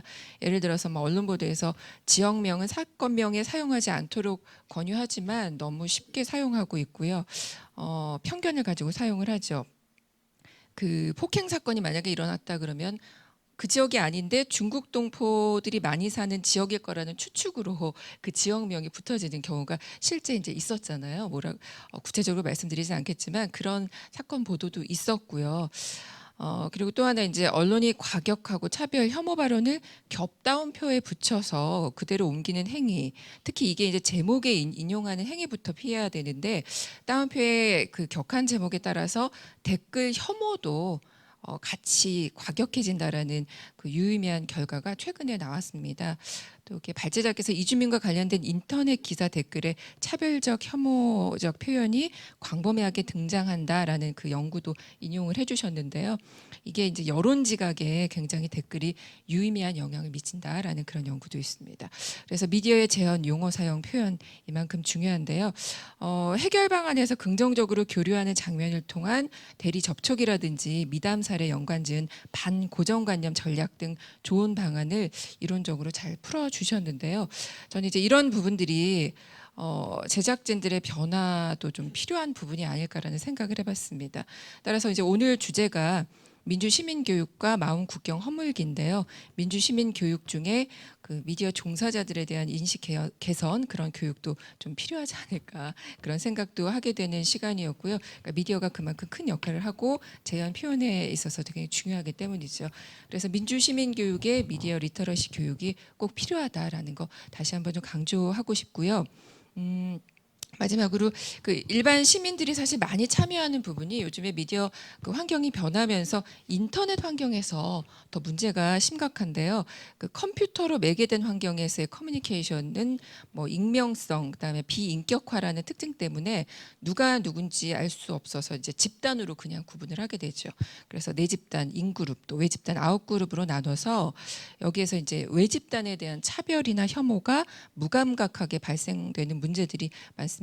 어떤 분은 그런 말씀하시더라고요. 우리나라 사람들이 우리 학회, 우리 연구회 이런 식으로 우리라는 용어를 자주 사용하는데 이 우리라는 단어부터 집단이 구분되고 갈등이 생긴다라고 강조들을 하는데요. 그 밀러와 담브로시오가 이런 얘기를 합니다. 직접적인 대면 관계, 그러니까 1차 질서 관찰보다 가상 온라인을 통한 2차 질서 관찰이 현대인들에게 더 커다란 영향을 미친다라는 그런 말을 하는데 혐오 문제와 관련해서 익명으로 참여하는 참여도 문제지만 또 이렇게 직접 참여하지 않고 관찰하는 관찰자에게도 감정이 전이되는 그런 문제들이 좀 심각합니다. 뭐 감정 전이 연구도 참 많이 있는데요. 그래서 인터넷상의 문제도 이 아까 원인 규명하실 때 좀 심각하게 다뤄져야 할 부분이 아닌가 이런 생각하고요. 그래서 이런 부분에 대한 그 현장에서의 교육 내용도 앞으로는 좀 필요하겠다라는 말씀 드려봅니다. 고맙습니다. 먼저 김찬중 교수님께 감사드립니다. 마음의 국경이 생기고 작동하는 방식과 그 대응 방안에 대해서 이론적으로 논의를 한 그런 연구였습니다. 발제물을 받고 정말 제가 단숨에 읽었습니다. 너무너무 흥미롭고 그리고 무엇보다도 이 분야 연구 지평을 넓힌 훌륭한 연구라고 할 수가 있고요. 그리고 강몽수 원장님과 안순화 대표님 사례 발표를 들으면서 사실 제가 가슴이 뭉클합니다. 아주 지금 저도 표현은 안 하고 있지만 이 지금 제가 토론을 하고 있기 때문에 지금 눈물이 좀 나오려고 하는 그런 정도인데요. 제가 15년 동안 독일에서 이주민으로 유학 생활할 때 살면서 사실 7년을 주말에는 한글 학교에서 봉사를 했었어요. 한글 학교에서 한독 가정 아이들 대상으로 이렇게 한글을 가르치다 보니까 아이들이 아버지가 독일 사람, 엄마가 한국 사람이에요. 그러면 독일 학교 다니고 독일 가정, 한독 가정에서 있다가 주말에만 한글 학교를 와서 늘 하는 얘기가 왜 한국어를 배워야 되냐 투덜거려요. 우리 엄마가 단지 한국 사람이기 때문에 내가 다른 독일 애들보다 주말도 못 놀고 한글 학교로 와야 된다. 그래서 제가 이제 고민이 깊어서 얘네들을 어떻게 하면 동기부여를 할 수가 있을까. 그래서 제가 했던 일 중에 하나는 제가 방학에 한국에 나와서 그때 마침 좀 오래 한국에 있던 기회가 있었습니다. 그래서 사물놀이패에 들어갔어요. 그래서 사물놀이를 배워서 사물놀이단을 구성을 해서 아이들을 데리고 근데 어디서나 연습을 할 수가 없잖아요. 워낙 시끄러워서 국제 지하실을 빌려서 아이들을 데리고 다니면서 했는데 그래서 아이들이 사물놀이를 해서 우리 국제 문화제 같은 그런 행사에서 직접 한복을 입고 이렇게 공연도 몇 번 하고 그런 과정을 통해서 정말 자신감도 얻고 근데 이제 지금 우리가 왜 우리 다문화가 조금 다문화 논의가 다르게 정착이 되었냐 그 배경을 보면 2006년 법이 이제 이렇게 2006년, 7년, 8년 법조 보다 보면은 외국인 지원, 다문화 이주 여성, 결혼 이주 여성 지원으로 시작이 돼요. 그러다가 제한 외국인 처우 개선 기본법이 2007년이었고요. 그다음에 다문화 가족 지원법이 2008년입니다. 그리고 2009년 이명박 대통령 시절로 들어오면 다문화 가족 정책위원회가 설치가 되는데 이때 정부 주도를 하다 보니까 뭐 법무부, 그때는 여성부였어요. 여성부, 노동부, 행정안전부, 경찰청, 지방자치단체 이쪽 저쪽에서 중구난방으로 정말 체계성이 부족한 상태로 이 정책을 추진하다 보니까 중복되는 사업도 많고 그리고 여러 가지로 조금 그야말로 예산이 낭비되는 그런 현상이 일어나고 있습니다. 그래서 우리가 크게 이제 다문화에서 어떤 우리가 이주민 정책에서 어떤 문제점이 있느냐를 살펴보면 크게 저는 6가지를 꼽을 수가 있겠어요. 첫 번째로 낮은 다문화 수용성입니다. 두 번째로는 정책 방향이 모호해요. 그리고 체계성이 부족하고요. 그게 세 번째입니다. 네 번째로는 중복 사업 등으로 인한 비효율성. 다섯째는 사회적 약자 보호 차원을 정책적인 접근 방식으로 인해서 온정주의적인 경향을 띠고 있습니다. 여섯째입니다. 결혼 이주민 동화에 큰 비중을 두면서 전체를 지원을 대상으로 범주하는 경향이 나타나고 있습니다. 여기서 불만도 상당히 많이 제기되고 있는데요. 제가 다문화 리더들 만나면 이런 얘기를 해요. 나 정말 잘 산다. 잘 사는데 다문화라는 이유 하나로 나를 지원을 대상으로 생각하는 거 정말 기분 나쁘다 하는 얘기들도 하고 있습니다. 그래서 이제 우리나라 다문화 가정은 지금 한 34만 6천 가구 정도 되는데요. 거기서 결혼 이주민 가구가 82.4%고 기화자 가구가 17.6%에 해당이 되고요. 전체 출생 아동 중에 그 다문화 비중 한 6.0% 됩니다. 제가 왜 이 수치를 말씀을 드리냐? 사실은 이제는 우리가 다문화 정책에 있어서도 자녀들이나 2세를 위한 정책들을 많이 생각을 해야 됩니다. 그래서 다문화 청소년들이 겪는 학교 생활의 어려움을 얘기를 해보라고 했더니 학교 공부가 어려워서 63.6%, 친구들과 잘 어울리지 못해서 53.5%, 한국어를 잘하지 못해서 12.0%입니다. 그리고 외모가 다르기 때문에 10.3%, 교사의 차별 대우 때문이 7.3%로 높게 나타났어요. 그리고 학교 폭력 경험은 전체 학생을 8배 정도로 높은 수준으로 나타나고 있습니다. 그래서 그러면 이걸 어떻게 해결해야 되느냐? 대부분의 차별은 선주민들의 그런 그 선입견이나 차별로 인해서 발생하는 경우가 많습니다. 이러한 선주민의 차별이나 선입견을 없애기 위해서는 우리 김창중 교수님이나 아니면 오은하 교수님 많이 강조를 해주셨듯이 민주 시민의식, 민주 시민 교육이 바탕이 되어야 합니다. 그런 차원에서 독일에서 그 민주 시민 교육의 전문 기관이라고 할 수 있는 연방 정치 교육원에서 여러 가지로 하고 있는 사업들 중에서도 제가 이제 대표적으로 몇 가지를 꼽자면 그 사이트 홈페이지에 정말 외국인들이 쉽게 이해할 수 있도록 쉬운 언어로 만든 사이트를 만들어 두고 있어요. 그리고 외국인들을 독일 생활에 편하게 접근할 수 있도록 여러 나라 언어로 입문서를 제공을 하고 있고 독일 헌법 자체도 여러 나라 언어로 만들어서 제공을 하고 있어요. 독일에서 제일 많이 보는 책 중에 하나가 연방정치교육원의 베스트셀러가 헌법이죠. 그런 차원에서 우리도 상당히 좀 본받아야 될 부분이 많다.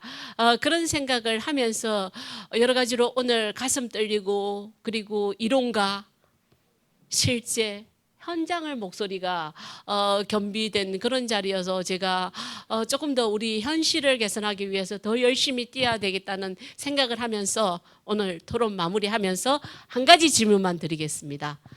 두 분 원장님과 대표님께 드리고 질문 드리고 싶은 말씀은 지금 개선돼야 될 가장 큰 지금 활동을 하시면서 어려우면 어떤 게 있는지 거기에 대한 말씀을 듣고 싶습니다. 네, 이상입니다.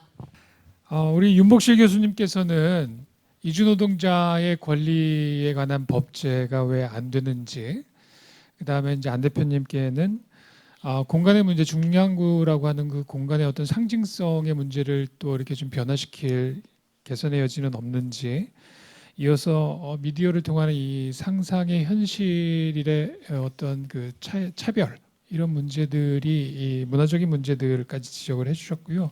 그런 질문들을 해주셨고, 조수진 교수님께서는 그 상상의 현실의 문제, 미디어의 재현의 문제를 통해서 생산자 혹은 제작자의 인식 개선의 문제와 수용자의 어떤 측면에서 미디어 리터러시의 어떤 필요성 이런 것들을 같이 말씀해 주셨습니다. 그리고 이제 우리 이종희 교수님께서는 우리 다문화 정책의 6가지의 어떤 문제들을 그 집중적으로 이제 말씀을 해주시면서 동시에 이 현장 연구에서의 가장 큰 곤란한 점, 어려운 점이 무엇인지 말씀해 주셨습니다. 이 부분은 가능하면 또 우리 김찬준 교수님께서도 이 선주민의 어떤 차별과 선입견이 이 다문화 정책에 있어서의 문제와 연결해서 우리 민주시민 교육의 필요성 안에서 어떻게 우리가 개선해야 될지 이런 부분들을 또 논의해 주시면 좋겠다 이런 생각이 들었습니다. 자, 그러면 발표자분들께 시간을 좀 드리겠습니다. 짧게 응답해 주시면 감사하겠습니다. 네, 그러면 김찬준 교수님부터 부탁드립니다. 네, 좋은 말씀 잘 들었습니다. 저도 이제 미디어 전공이고요. 그러다 보니까 이제 저도 미디어 역할을 많이 생각했는데 이 토론자께서도 그 부분을 이렇게 저에게 말씀을 주셨어요. 그래서 저도 이제 조수진 교수님이나 윤복실 교수님의 그 미디어 역할이 크다 하는 데서 저는 100%, 1000% 이렇게 공감을 합니다. 말씀하신 이 발제문에는 많이 담지 않았지만 이런 편향된 재현이라든가 그 네이밍 문제겠죠. 네이밍 뭐 제목 하는 거, 그다음에 또 거기에 따른 뭐 댓글, 요즘은 온라인으로 많이 댓글 문제, 이런 부분들이 이제 어떻게 보면 국경을 더 공고히 하는 거겠죠. 그분들에 대한 어떤 잘못된 그런 부정적인 그런 생각들을 전파하는 채널로서 역할을 하고, 그러다 보니까 그 부분을 고치면은 그 부분을 수정을 한다면 그게 좋은 전략이 되지 않을까, 거기에 대해서 공감을 하고요. 그래서 저는 뭐 미처 생각은 못했습니다만 뭐 미디어 종사자 인식 개선 교육도 저는 되게 좋은 아이디어라고 생각을 하고요.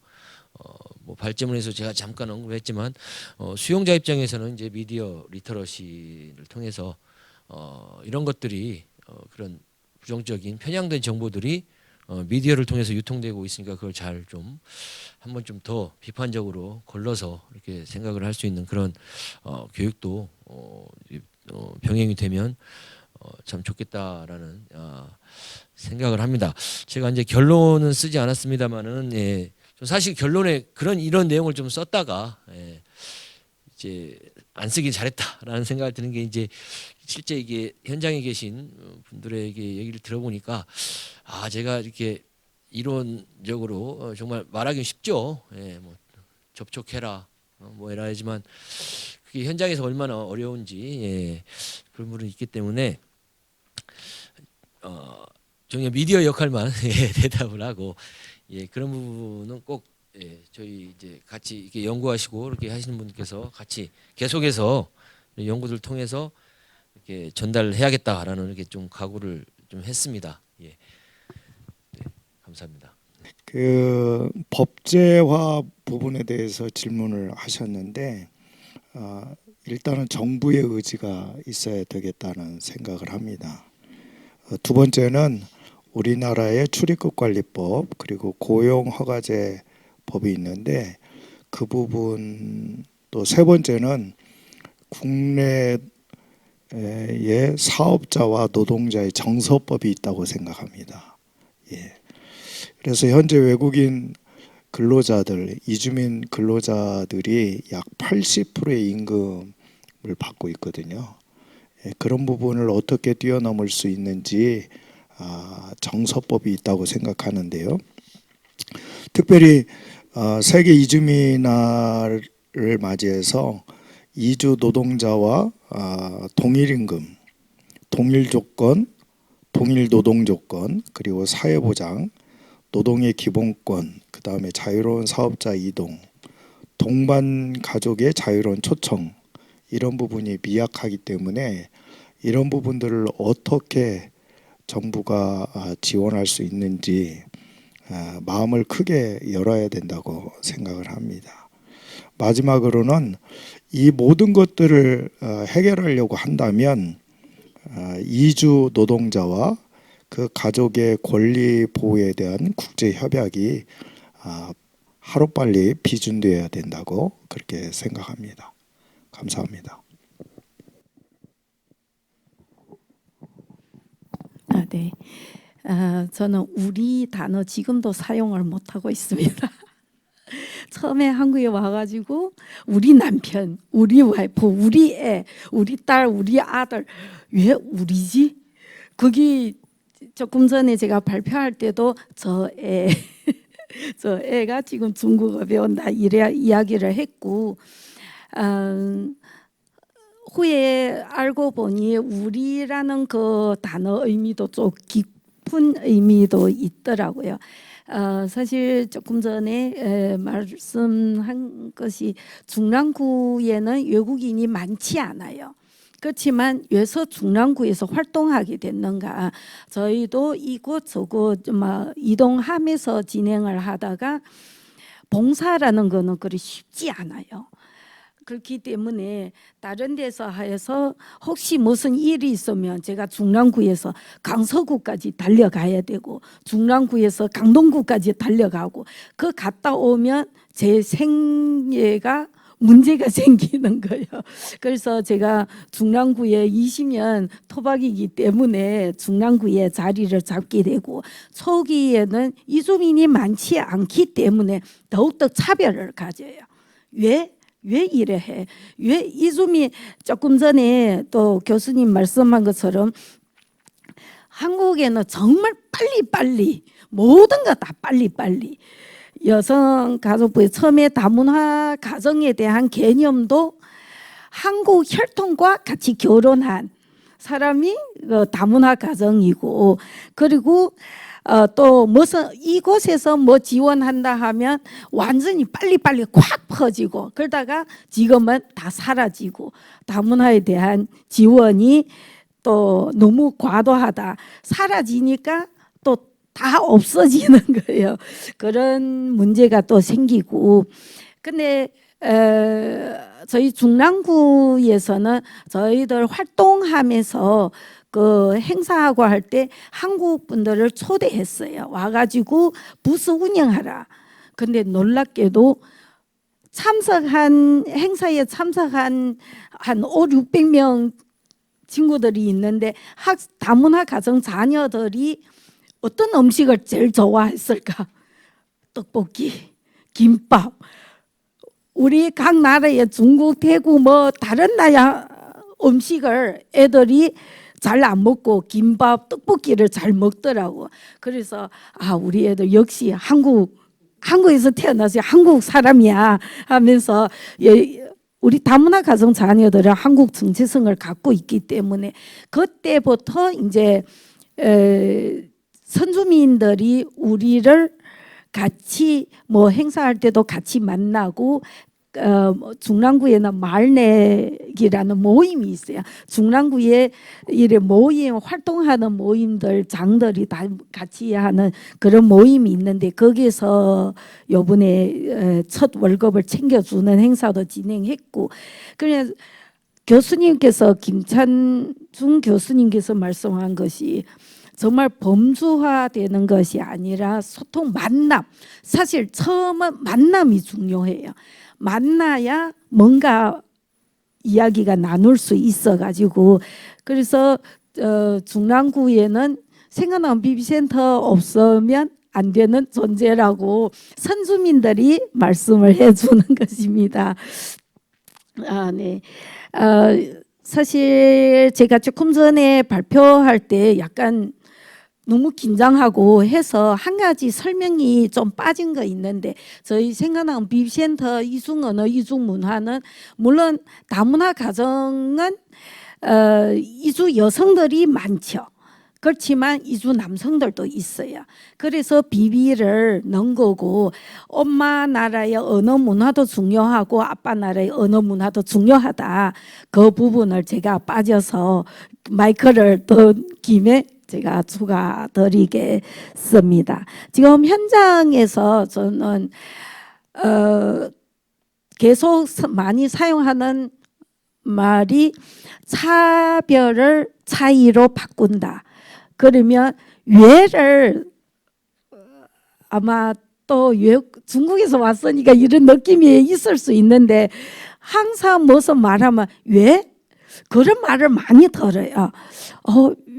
그냥 내 생각은 이건데 왜를 왜 묻는가 왜 따지는가 그런 느낌이 들 때가 좀 많아서 그냥 왜가 아니라 좀 나하고 다르면 저 사람은 저런 생각을 갖고 있구나 하는 공존하는 사회가 됐으면 좋겠습니다. 법적인 질문 말고요. 법적인 것은 아까 이제 말씀을 드렸는데 지금 한국에는 가족센터가 있습니다. 지금 과거에는 건강가정지원센터가 있었고요.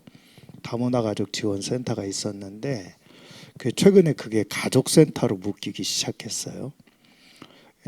고충은 이해한다고 생각을 합니다만 제가 우리 이종희 교수 아까 독일 사회에서 있으면서 그 말씀 듣고 제가 이제 현장에서 느끼는 건의와 같은 게 하나 있는데 이 다문화 가족센터를 가족센터에서 빨리 분립해야 된다고 생각합니다. 왜냐하면 지금 현재 1세대들이 이주 여성들이 결혼해 왔어요. 결혼해 와가지고 자녀를 낳기 시작해서 1.5세대가 생겼습니다. 근데 최근에 이주 여성들이 이혼율이 60%가 육박합니다. 그러면서 현지 출신의 근로자들하고 결혼하기 시작했어요. 그리고 그게 이제 2세대가 되었고요. 그 다음에 이 남자들은 근로자들이기 때문에 자국 출신의 근로자들이기 때문에 한국말도 잘 몰라도 됩니다. 한국 문화 잘 몰라도 돼요. 그런데 우리 한국 사회는 가족센터로 통합하면서 다문화에 관련된 준비가 없어지기 시작한 겁니다. 그리고 또 이 노동자와 결혼해서 아이를 낳기 시작했는데 이 아이들은요 2.5세대가 되었는데 이 2.5세대들은 한국말을 전혀 모릅니다. 그래서 저는 오히려 다문화 센터를 통합해 가고 있는데 오히려 다문화 센터를 독립시켜서 계속 그런 일들을 해가야 된다고 생각을 합니다. 두 번째로는 대학교가 빨리 철수해야 됩니다. 이 가족센터를 위탁받아서 관리하고 있는 데가 대학교가 위탁받아서 관리하고 있는 데가 많거든요. 학문적으로는 위탁 관리를 잘할 수 있습니다. 전문가들이 많으니까요. 그런데 현장에서 상담할 곳이 없다고 사람들이 그렇게 얘기합니다. 제가 그 얘기를 전국적으로 굉장히 많이 듣습니다. 그래서 오히려 대학교에서 빨리 철수해가지고 현장 전문가들이 그것을 위탁 관리할 수 있도록, 예, 경험 있는 현장 전문가들이 위탁받으면 이 운동가 활동가들한테 특별히 돈을 지급하지 않아도 그 관리하면서 그런 일을 하면서 할 수 있는 대안적 방법이 될 수 있다고 생각합니다. 이거는 우리 민주 시민 교육을 위해서도 꼭 필요하다 이렇게 생각합니다. 고맙습니다. 네, 오늘 우리 마음의 국경에서 확인할 수 있었던 슬픔과 좌절 그리고 행복과 감동 이 모든 것들을 경험할 수 있었던 것 같습니다. 우리 사회에 알면 사랑한다라는 말이 있습니다. 오늘 이 세미나를 보고 계신 분들이 뭔가 우리 마음의 국경에 대한 어떤 것들이 있는지 서로 성찰하고 이야기하고 생각해 볼 수 있는 시간이 되면 민주 시민 사회로 나아가는 데 도움이 되지 않을까 이런 생각을 하게 됐고요. 중앙선거관리위원회 선거연수원과 한국언론학회 평화커뮤니케이션 연구회가 공동으로 민주 시민 교육을 위해서 협업 세미나를 준비했고 오늘 그 발표와 토론을 통해서 긴 이야기를 나눴습니다. 앞으로도 이 시민 교육을 위해서 선거연수원에서 많은 노력을 해주실 것을 부탁드리면서 오늘 세미나를 마치도록 하겠습니다. 참여해 주신 발표 토론자분들께 깊이 감사드립니다. 감사합니다.